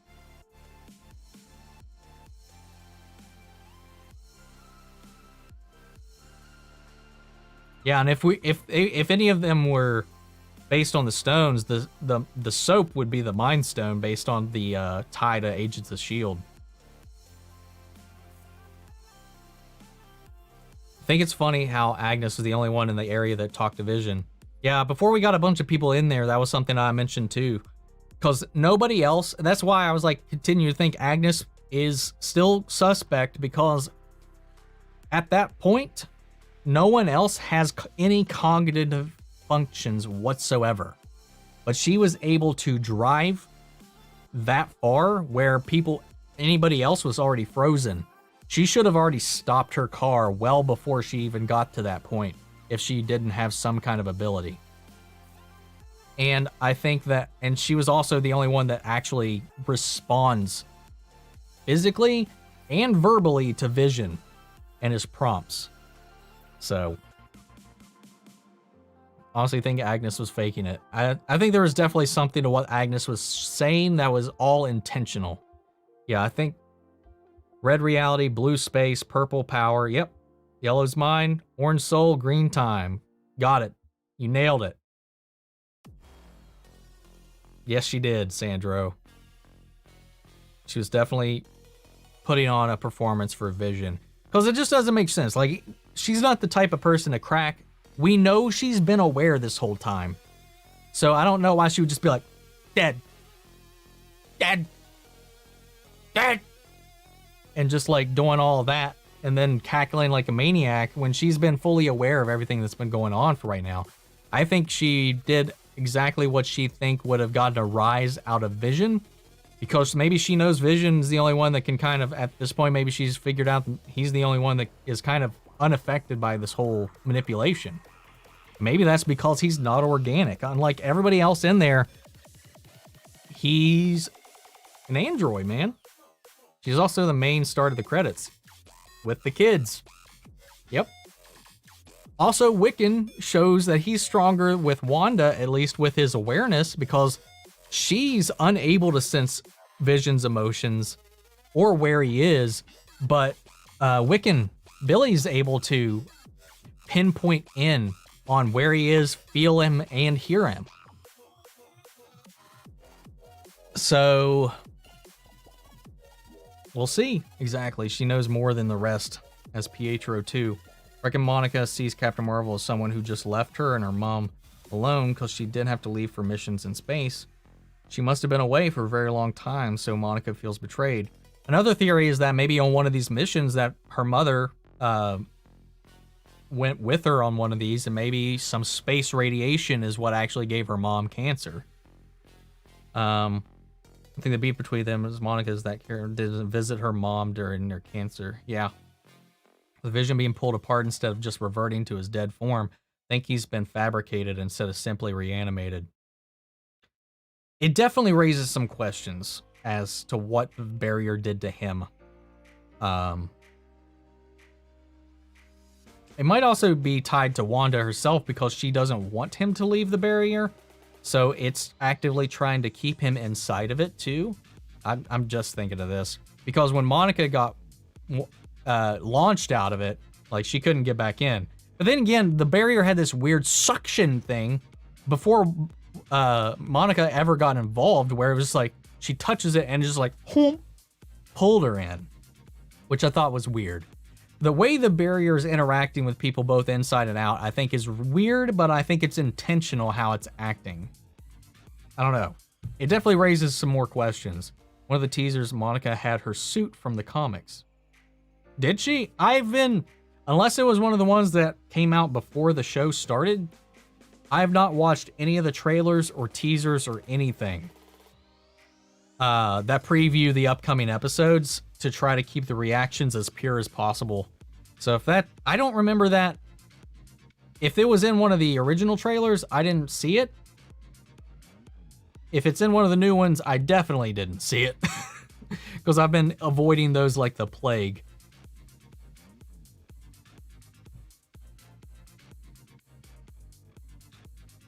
Oh, fudge. Christmas Story references.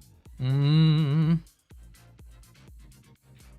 Fury made a strange reference to Captain Marvel 2. You know, I need to rewatch Far From Home. I haven't seen it since theaters. So I need to see what he said there then. Because that might be some interesting clues to what might be going on. Have you heard the theory that Wanda has split personality disorder with a good Wanda and a bad Wanda, aka Scarlet Witch? I haven't heard that one. It wouldn't surprise me if that is something that happens, but that'd be cool. Darcy has Death Cry.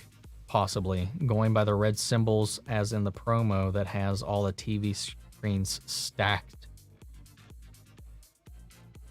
I'm not familiar with Deathcry. That's a name I haven't heard. Again, I apologize. The Marvel comics in general, I don't know nearly as well as I do DC stuff. Same as Monica's TV ad showing her white and black uniform. Who do you think the clowns will be in the next episode? I don't know. Probably just some randos. I don't know if they'll get too much actual attention put on them. The expansion has gotten so big that this has to have a Doctor Strange level threat to it. I think you're right. We know he's in the show, so he's definitely coming. When are they going to name Wanda the Scarlet Witch? It's a good question because Kevin Feige did say by the end of this show she will be the Scarlet Witch. Now this one, Wanda asks, why do you look different? He says, you changed my face to get away from the past. Yep. Yeah, I mentioned that, though I forgot the actual verbiage. Yeah, he said that she didn't want to be reminded of it, which I think is either true or a shady way to cover his own ass and gaslight her into thinking that was true because she doesn't really understand what is happening. And if he is malevolent, if he is Mephisto, if he is somebody disguising himself as her brother, telling her that himself and making her believe that's a good way to get even more in trust with her. Because he uses a lot of language that's like, I'm not your husband, I'm your brother. You can trust me, talk to me, tell me, how did you do this? I need to know your secrets, Wanda. Where were the kids? How'd you do this? Where did this start? How did it begin? He's so probing, and he's using all of these ways to try to get into trust with her. Jimmy Woo needs a show. Yes, I will sign off on that. I'm a huge X-Files guy, so I would love like a supernatural kind of like FBI show with Jimmy Woo and maybe his own scientist partner, whether it's Darcy or somebody else, just like investigating metahuman or mutant ability attacks or cases, stuff like that would be kind of cool. To get to the Hex, Doctor Strange could open a portal to get in without being changed. Possible. That'd be a good way around it. Or he can just combat it with his own form of magic. It creeped me out how Billy breaks the fourth wall while talking to the camera. Pietro looks at him as if he's aware. Very sus. Yep, I mentioned that earlier too. See, Tommy in that moment is focused still on the TV, but Pietro's staring directly at Billy as he's talking to them. Gotta go. Love your videos. Oh, thank you, Renee. Thank you for stopping in. I really appreciate it.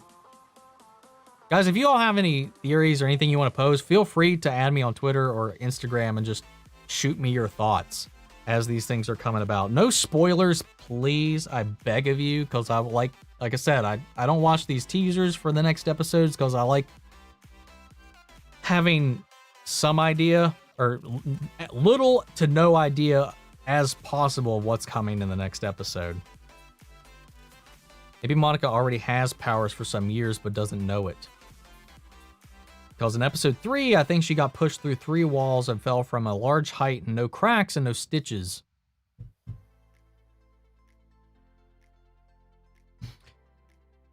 Then again, she did make that line that Wanda kept her safe in that, so maybe that's her making excuses for how she was uninjured by being shot out of the hex. I don't know. Just subbed. Well, thank you, Nicholas. I really appreciate that. Maybe everybody I got snapped, got back with mutations. That was my initial theory too, that all the survivors of the snap would now have this mutation, this innate predisposition for these mutations due to them being manipulated and rewritten. Because Wanda's not the only time she rewrote. Wanda was not the only thing to rewrite her. The snap itself, when she disappeared and when she came back, did too.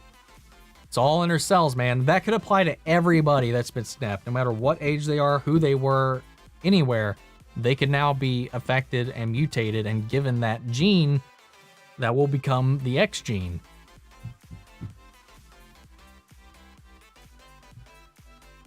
What's up, S. Marie? You finally made it to 1.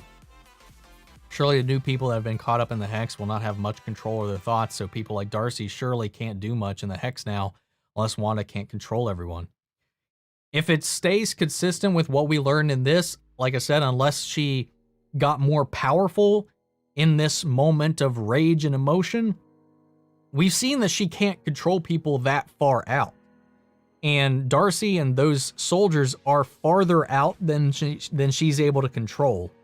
So they might still have some level of sentience, or they're just become frozen mannequins like everybody else that's outside of her range. When Wanda pushed her through the wall, she got pushed through the 4th wall because the house, the baby room. Yeah, I like that. That was a fun little thing. Creates mutants because some humans already have the D gene, which were activated by the Hex. Yeah, that'd be an interesting way to do it. I think the Hex is going to explode over the Earth and activate the X gene and call the cells chain. I think eventually the Hex is going to encompass the entire planet. I do think that will happen. What the fuck is Pietro? We don't know yet. I don't know if he's a corpse, Wanda manipulating a corpse, if he's actually Pietro, if he's the soul of Pietro in a corpse, if he's Mephisto, if he's Mephisto, Madabdo, or if he's Nightmare. I don't know. I just don't think he's actually her brother anymore. Or ever was. Not this version. I don't think anymore. Why did Agnes act like she didn't know what was going on?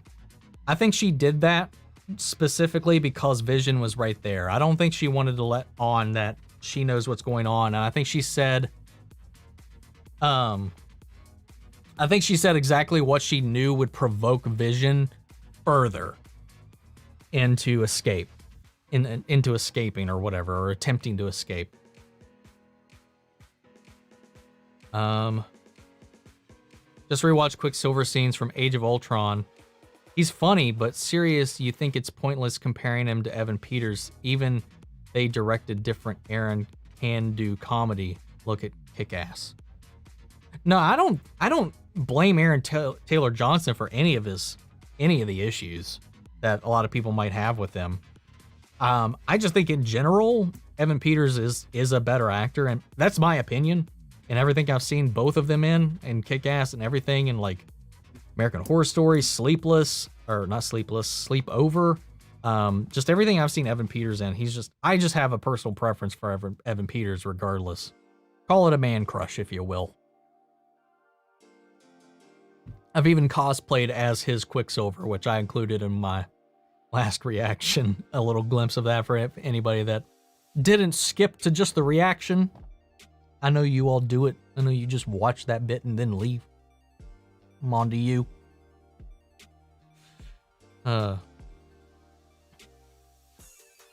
Yeah, that's another Whedon directed thing too, so there is that to think about.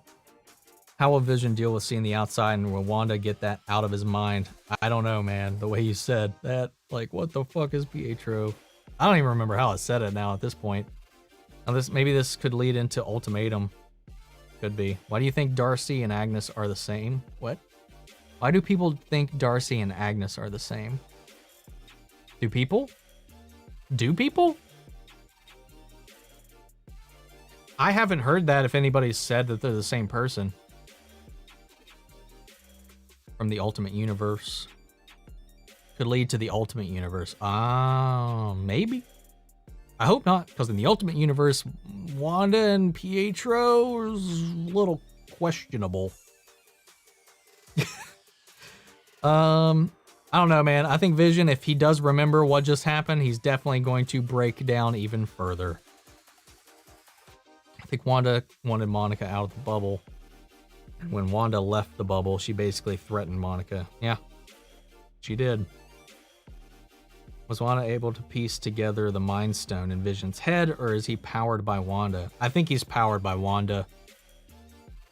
Captain Marvel might show up. They've been talking about her for ages. I don't think she'll show up in this. I think it'll be eventual. I think eventually we'll learn about that. in Captain Marvel 2. No homo, but Evan Peters, right?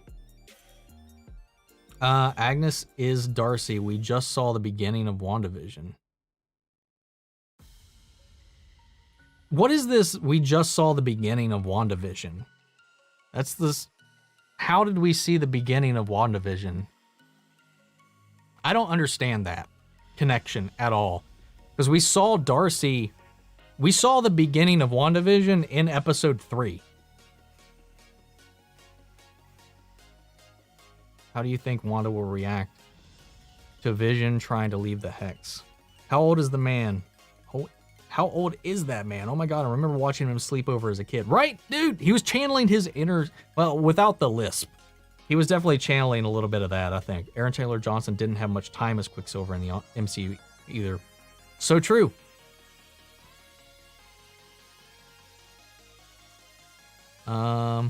Gotta hope Carol pops up. It'd be interesting. I just don't expect with 3 episodes to go, we'll see something.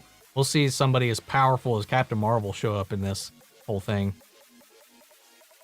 Darcy's guy, Dr. Doom. Could be. I think it's going to be Reed Richards. Dr. Doom is a possibility. Somebody completely different. Sorry about that. But who knows? Turning into Hugh Jackman like he did in Fantastic Four to complete it.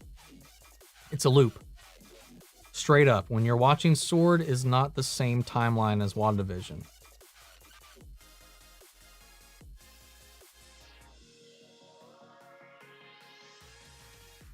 Nothing. I mean, we already saw that. They're watching things live now.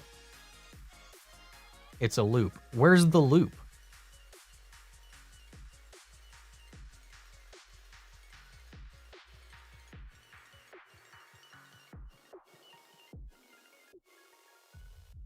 I'm so confused about this Agnes' Darcy thing and this time loop thing.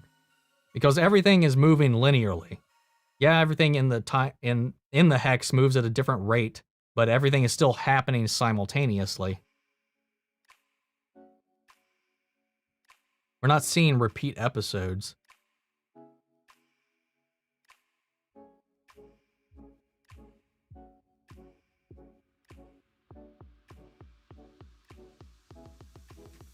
I hope they're longer.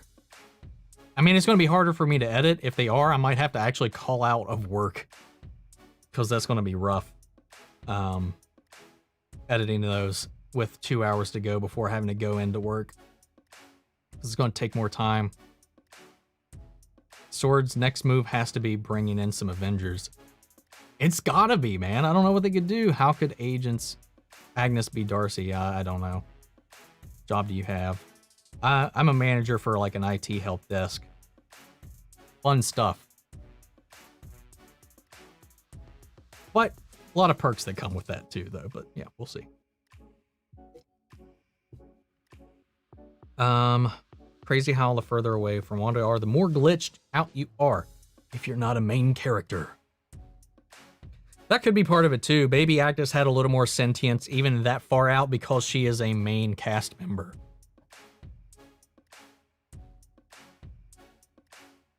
Yep, you heard that right. Manager. Me boss boy. I wonder how many Karens go there. Well, it's a call center. I mean, they call in, so it's not too often. We deal with like we don't deal with your average Joes, so it's not as bad as you would think. It's not like if we were like an internet provider help desk or anything like that. So it's a little more higher tier than that. We don't get that many Karens. I'll just say that. I can't even tell you the last time I had to like, I can't even tell you the last time I had like somebody be like, I need to talk to your supervisor, and I actually had to talk to somebody. It's been a while. Andrew Wanda did expand the Hex, so maybe now she's fixed that problem, like with the kids. Maybe. Like I said, it took a lot more power to expand the Hex, so maybe that increase in power will allow her to control more people for a wider range. Who do you call, though, for Avengers? They all broke up at the end of the film or died. Even in Far From Home, Fury mentions he's got connections. Like, he can still call Thor, Doctor Strange, Captain Marvel, people like that. They were just all doing other things during Far From Home. So they still have people that they could reach out to, but I don't know who's around right now. And this could set up as to why Doctor Strange wasn't available to help during Far From Home. Because he's already dealing with whatever's going on here, and he's already out in the multiverse trying to patch things up.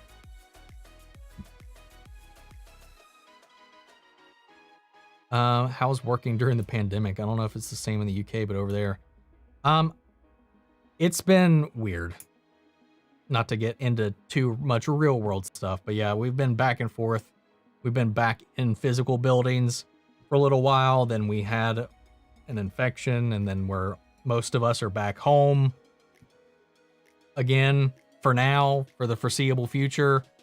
It's crazy because the numbers, the more they zigzag on the charts, they just our company keeps yo-yoing us around. So it's hard to tell how things are going to be. It's been working from home is a lot more relaxing, though working remotely provides a lot of challenges, especially from like a managerial position. It's harder to keep everybody else like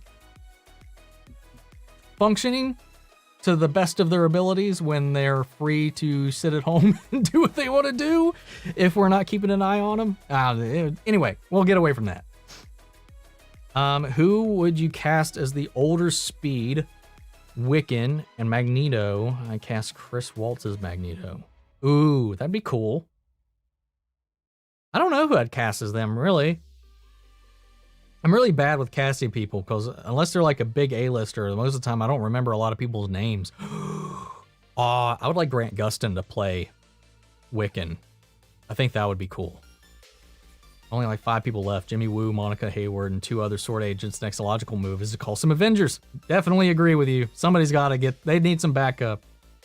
Because we know that she's going to get that vehicle that we saw in the trailer, and she's going to try to use it to ram herself back into the Hex alone. So we'll see how that goes. Can't see any of the remaining Avengers being much help except for Doctor Strange or Captain Marvel, but Captain Marvel is unlikely in my opinion. I agree. She's probably off doing some other planetary thing out in the galaxy. The Flash is Speed. I think that's too easy. I think Grant Gustin has more of Billy's look. Even though, yeah, he's played a speedster before, and then that would just kind of be like typecasting. But I think he would look more like a good Wiccan to me. But I understand the parallel, though. Seeing as they already cast Evan Peters, could they just do the same for other actors like X-Men? I think so, too. And I think that what's happening here, sets the precedence for what they're going to be doing in Spider-Man 3 and Far From Home with bringing J.K. Simmons back. And with Alfred Molina coming back, and with Jamie Foxx, because they've said things that make us, yeah, they're bringing in actors we've seen before, but they said Jamie Foxx is not going to be the blue Electro. He's going to be Electro, but he's not going to be blue, so he's not necessarily the same one that was in Amazing Spider-Man. Alfred Molina's character is dead at the end of Spider-Man 2, so is he just a recast version like Pietro is? Are they just bringing their favorite actors from the franchises and putting them into this universe? Are they kidnapping people from the multiverse and casting them in the MCU, and that's what's breaking it? There's so many routes that this can all go. It's just so weird, man. Finn Wolfhard and Noah Schnapp as Wiccan and Speed. Those would be some good castings. Michael Fassbender with First Class Music. Oh, that'd be cool. Doctor Strange will come no matter what because there is a threat to Earth and it's his job. He's not on call. He's not on... Yeah, definitely. He's, from what I remember us hearing, we're going to definitely be seeing him in this season, even before the movie. So I think we're definitely going to get him at some point in this show. I think they would need to call anybody. Sorcerer Supreme would be the first one to do it. Yep. Me, you're a subscriber now? Oh, thank you, Andrew Johnson. I really appreciate that. Thoughts on Al Pacino as Mephisto? It could work. I don't know if I could get... that'd be weird. I like Al Pacino, but that doesn't feel like a good Al Pacino fit to me. It's doable. I think any casting can be doable with the right direction. Al Pacino is one of those people that definitely does a specific kind of character, so I don't know. Maybe. Could work. But S.W.O.R.D won't be calling in the Avengers. I don't think S.W.O.R.D will. I think Darcy, Jimmy, and somebody, them, like all of S.W.O.R.D, as far as we know, just got sucked into the hex. So I think only the people outside of that would be good enough to call out for somebody. Maybe way for Marvel to keep old fans happy because all of the reboots. Possibly. I would recast Jeremy Irons as Dr. Doom, his voice with the distortion. Ooh. Or Tom Cavanaugh from The Flash.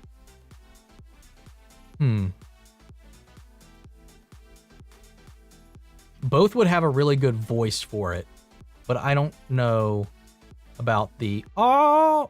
Thank you! Joining the club. Welcome to the Adventurers, buddy. You are officially the first member on the channel. Is it actually going to update?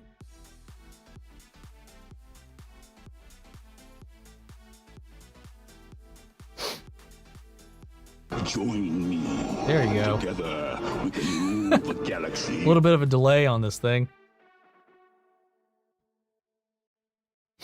Keanu as Mephisto. I think that could work. I think that'd be pretty cool. Say hello to my little friend. He's a demon. S.W.O.R.D actually pulled off a good show. It would have been really easy to screw this up and make it really uninteresting. I think so far, Disney has been doing a phenomenal job with the content that they're bringing to Disney Plus. Between The Mandalorian and now this show, I mean, it is just 2 shows. God damn it, why isn't the member thing isn't updating? Damn you, OBS!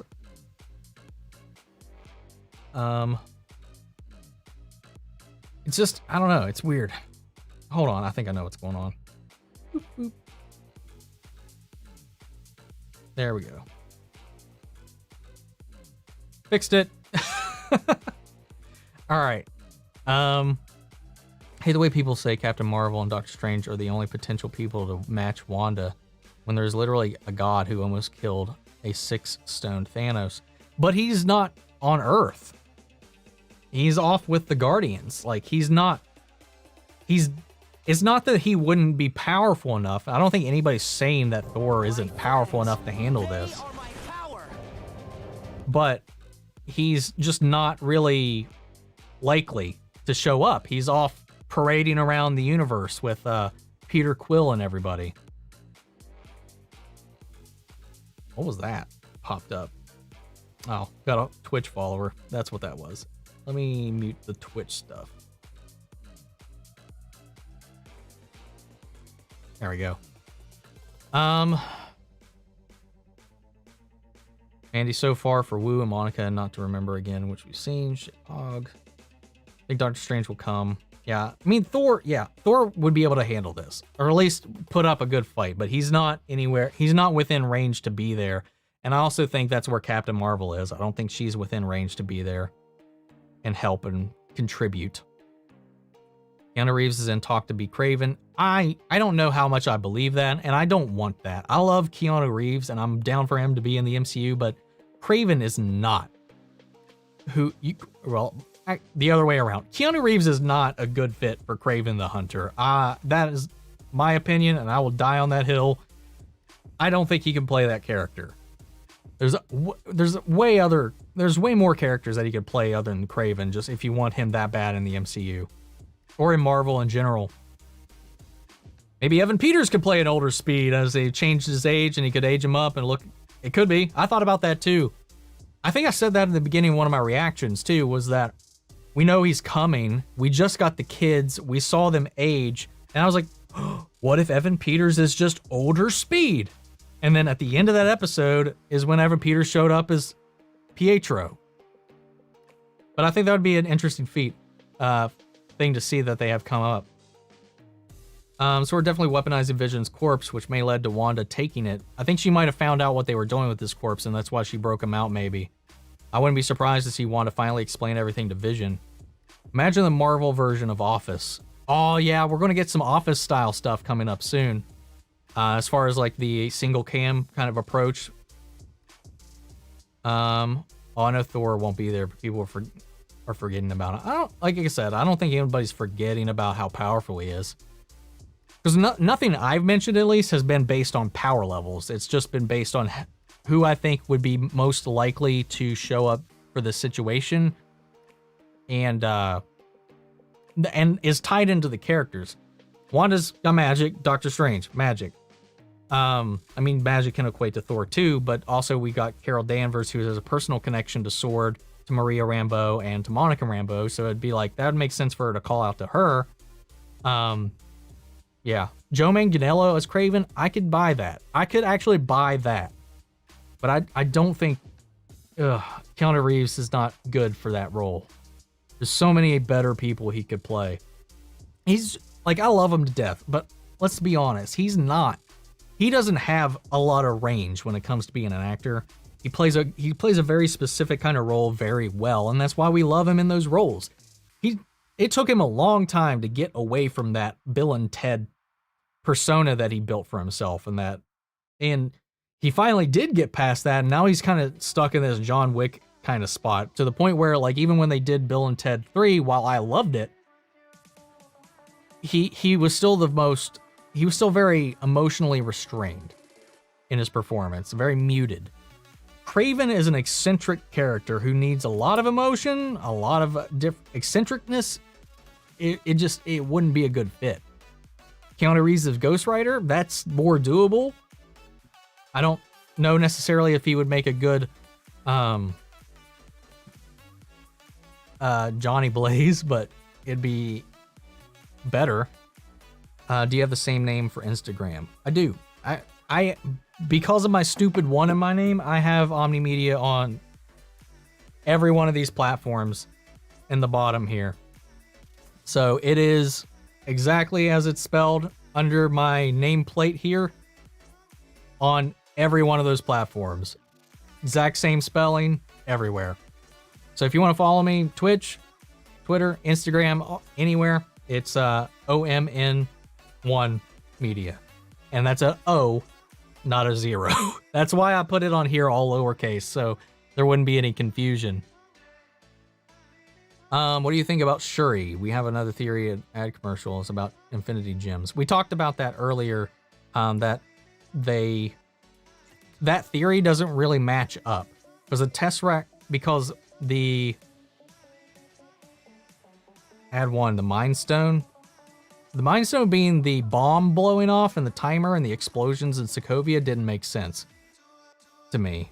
Because it was also red, which would be the Reality Stone, which didn't line up. The third one being the Tesseract, again, is the Space Stone, which doesn't necessarily line up with what it is.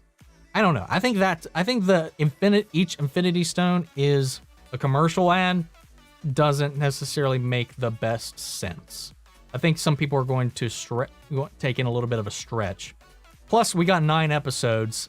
There's only 6 stones, so eventually you're going to have to repeat stones, or we're going to have to stop the commercials. I mean, eventually we're going to have to stop the commercials anyway, because the finale's got to happen. We're not going to interrupt the finale with a commercial, but I definitely don't think I don't think this episode's the last commercial. So I don't know. William Raposa, Brazil hero. Shout out to Brazil. Sorry from Korean English. I'm Brazilian. I appreciate it all the same. I understand you. I mean, I haven't had any issues understanding you so far, so I think we're good. I really appreciate it. I love talking to everybody, like, everywhere, man. All over the world. You think Wanda can see the ads? I've thought about that, and I don't know. Is she inserting the ads? Is that a subconscious thing? I don't know. That's a good question. I hope Vision makes it out alive in the end. I hope he does too, but I don't think Vision's going to have a happy ending in the long run. is steady in the MCU though, so Keanu Reeves can't play Ghost Rider. Keanu Reeves doesn't have the acting chops to play any roles but the silent, deadly type, and that's why I said Mephisto. Can't pull off eccentric animated characters. Yeah, I think that's why he fits John Wick so well. As a reserved character. And that's also why I would love to see him play Darth Revan. Those fan edits, I need more of that. Need more of it, man. Or hey, I'm Portuguese. Oh, dude, that's awesome. I'm just a stupid American. Brazil making a presence. A lot of UK, a lot of people around the world, man. I love it. And we're all uniting over this love and this passion for like this same thing. That's what I love about art. And it's a good line from Avatar: The Last Airbender that always stood out to me by the great master swordsman Pian Dao. The arts themselves don't belong to any one nation. They belong to us all. Switzerland, New Zealand. The age difference between Vision and Wanda is a bit creepy. Which age difference between Paul Bettany and Wanda, or between Wanda and Vision? Because Vision's only like what, 5 years old technically. Maybe if you exclude the blip. No, he died. So yeah, 5 years, and she's like what, in her late 20s, 30s, something, early 30s, something like that. Vision's gonna be a pile of violent vibranium scrap out of the hex. Yeah, man. Vision's still a child. Oh my god. Let's not get into that, man. Let's not do that. I don't want to have that conversation. Oh god. I'd like to see the Defenders in the MCU. Me too, man. I want, out of all the rumors that have been in surrounding Spider-Man 3, the one I want the most is for Charlie Cox's Daredevil to come back, man. I need it. I need it so bad. I find it strange we haven't seen Dottie since her episode. You know, I was thinking about that too. We haven't seen her in a long time. We also haven't seen, shoot, I don't remember his name. Mustache guy. Her husband. I don't remember his name. We haven't seen him either. There's a lot of people we haven't seen in a while. Isn't Hugh Jarvis 2.0? Technically. Vision died when he was 3. Oh, that's so strange. He's a robot, so I don't think it counts. I agree. I mean, it's just people having fun with it. How old is Elizabeth Olsen in real life? I don't even know how old she is. 31 to 31, 18-year difference. Okay, yeah, a little weird. Saw both of them in the episode and she gave birth, right? Yeah. I was born in 89. I'm older than Elizabeth Olsen.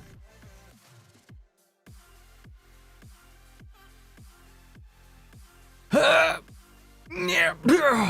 We haven't seen Mr. Hart either since the first episode. Last time we saw Mrs. Hart was episode 2. The trailer, she shows up later, but again, calling so aware something weird with Wanda. It's gonna be interesting, man. Dude, I'm so hyped up. Also, I need to rewind a bit because shout out to Mandy. Thank you for following me on Instagram. Hope Hugh Jackman gets a role somewhere in the MCU. Me too. That would be sweet. And since they're not afraid to cast people that have been in a Marvel property in a while or before, I'm glad that it opens the possibility. Because before I was like, they probably won't recast too many people that have been primary Marvel characters before. I mean, they did it with Chris Evans. Why do I keep wanting to say Evan Peters every time? They did it with Chris Evans, so it's definitely never been off the project or off the table. Luke Cage is in the Wanda and Vision comics. You reckon he could show up? Possibly. I really feel so bad and sad if they never do anything further with all the Defenders cast from the Netflix shows, because they just got a short end of the stick, and they did all their projects relatively well except for Iron Fist, which still had a rough start, but I thought season 2 of Iron Fist was at least a lot better than the first one. It was still the weakest out of all the shows. David Tennant could play an amazing villain in the MCU, whoever it was. He was such an amazing actor. Yes, he does. He plays villainous very well. And I'm a huge Doctor Who fan, so I'll take that. I would love to see him come in. He was the best thing from Jessica Jones season 1, and that was one of the things I think hurt Jessica Jones season 2 so much was his absence in a large part of it, because their dynamic was so delicious in the first season. Kilgrave, man, the killing him off that soon was just sad. He was so manipulative. I loved it, dude. I think Luke Cage season 1 and 2. Season 1 was really good. Season 2 was about the same level as season 1. It didn't really wow me as much as season 1 did, but it was still solid. It was at least consistent, I thought, at least with the quality. Jessica Jones season 1 was one of my favorite seasons of any of the shows, of any Marvel superhero thing that we've got. Season 2 I just thought was really disappointing in the long run. What else was there? Punisher season 1 blew me away. Absolutely loved it. That was the only one I watched again immediately after finishing it. Season 2 I thought was a little bit of a mess.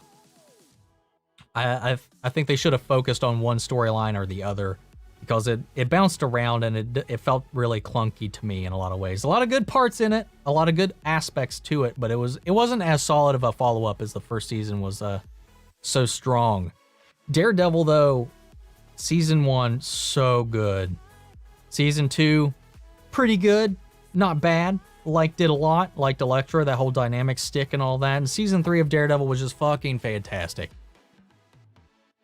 So good. And I liked how they ended it, because they didn't, I mean, when they wrote it and when they shot it, they didn't know they weren't going to be able to follow it up. But thankfully, they actually wrote it in one of those ways where it closes a book on everything that we've had up to this point, but hints at more. So we know the characters have mended all their ways and their paths, and that a future lies ahead. They're still going to be doing what they're doing, even if they did set up Bullseye for a future to come back. But even if we won't see it, I don't think it's necessary. It's kind of in the way that Dark Knight Rises ended, setting up the next Batman or the next Robin or whatever, but we don't necessarily need that story because we got a closed chapter. It was really good. It was really well done and well handled. I even like the team up. I know a lot of people have some gripes about the actual Defenders episodes when they all teamed up. I really enjoyed it. I liked the way they all played off of each other. I thought they all really made for a weird ragtag team. And that's another reason I was like, Spider-Man needs a lawyer right now. I know She-Hulk is getting set up, but damn it, we need Matt Murdock. Which Avenger do you think will show up other than Doctor Strange? Other than Doctor Strange, out of the Avengers, I don't know that we'll see anybody else show up. Maybe Ant-Man, because he's got ties to Jimmy. Maybe Paul Rudd pops up, but I don't know how he would contribute. Remember when there was supposed to be a Ghost Rider show set in the MCU? It wasn't supposed to be set in the MCU. It was going to be set off on its own, I'm pretty sure. No, it was spinning off of Agents of S.W.O.R.D, right? It was going to spin off of Agents of S.W.O.R.D, but Kevin Feige made it pretty abundantly clear that he didn't consider Agents of S.W.O.R.D canon anymore, because he wasn't in charge, or he had no control over the Marvel television division until they liquidated it and absorbed it back into the core parent company. So it might be canon now, but they've really done what they can to ignore it all. Hawkeye could, but I don't know what he would do. Guys, we're running a little hot here. I know we've been going for 2 hours so far. I do have plans tonight. It is the weekend. I got things I need to go do and take care of that. So thank you all so much for following in. Remember, if you're not already, follow me on all my stuff. It's right there. Not having my camera mirrored anymore still has me a little distracted on how to view the camera and which way I need to turn and stuff. So check out, follow me on Twitter, Instagram, Twitch.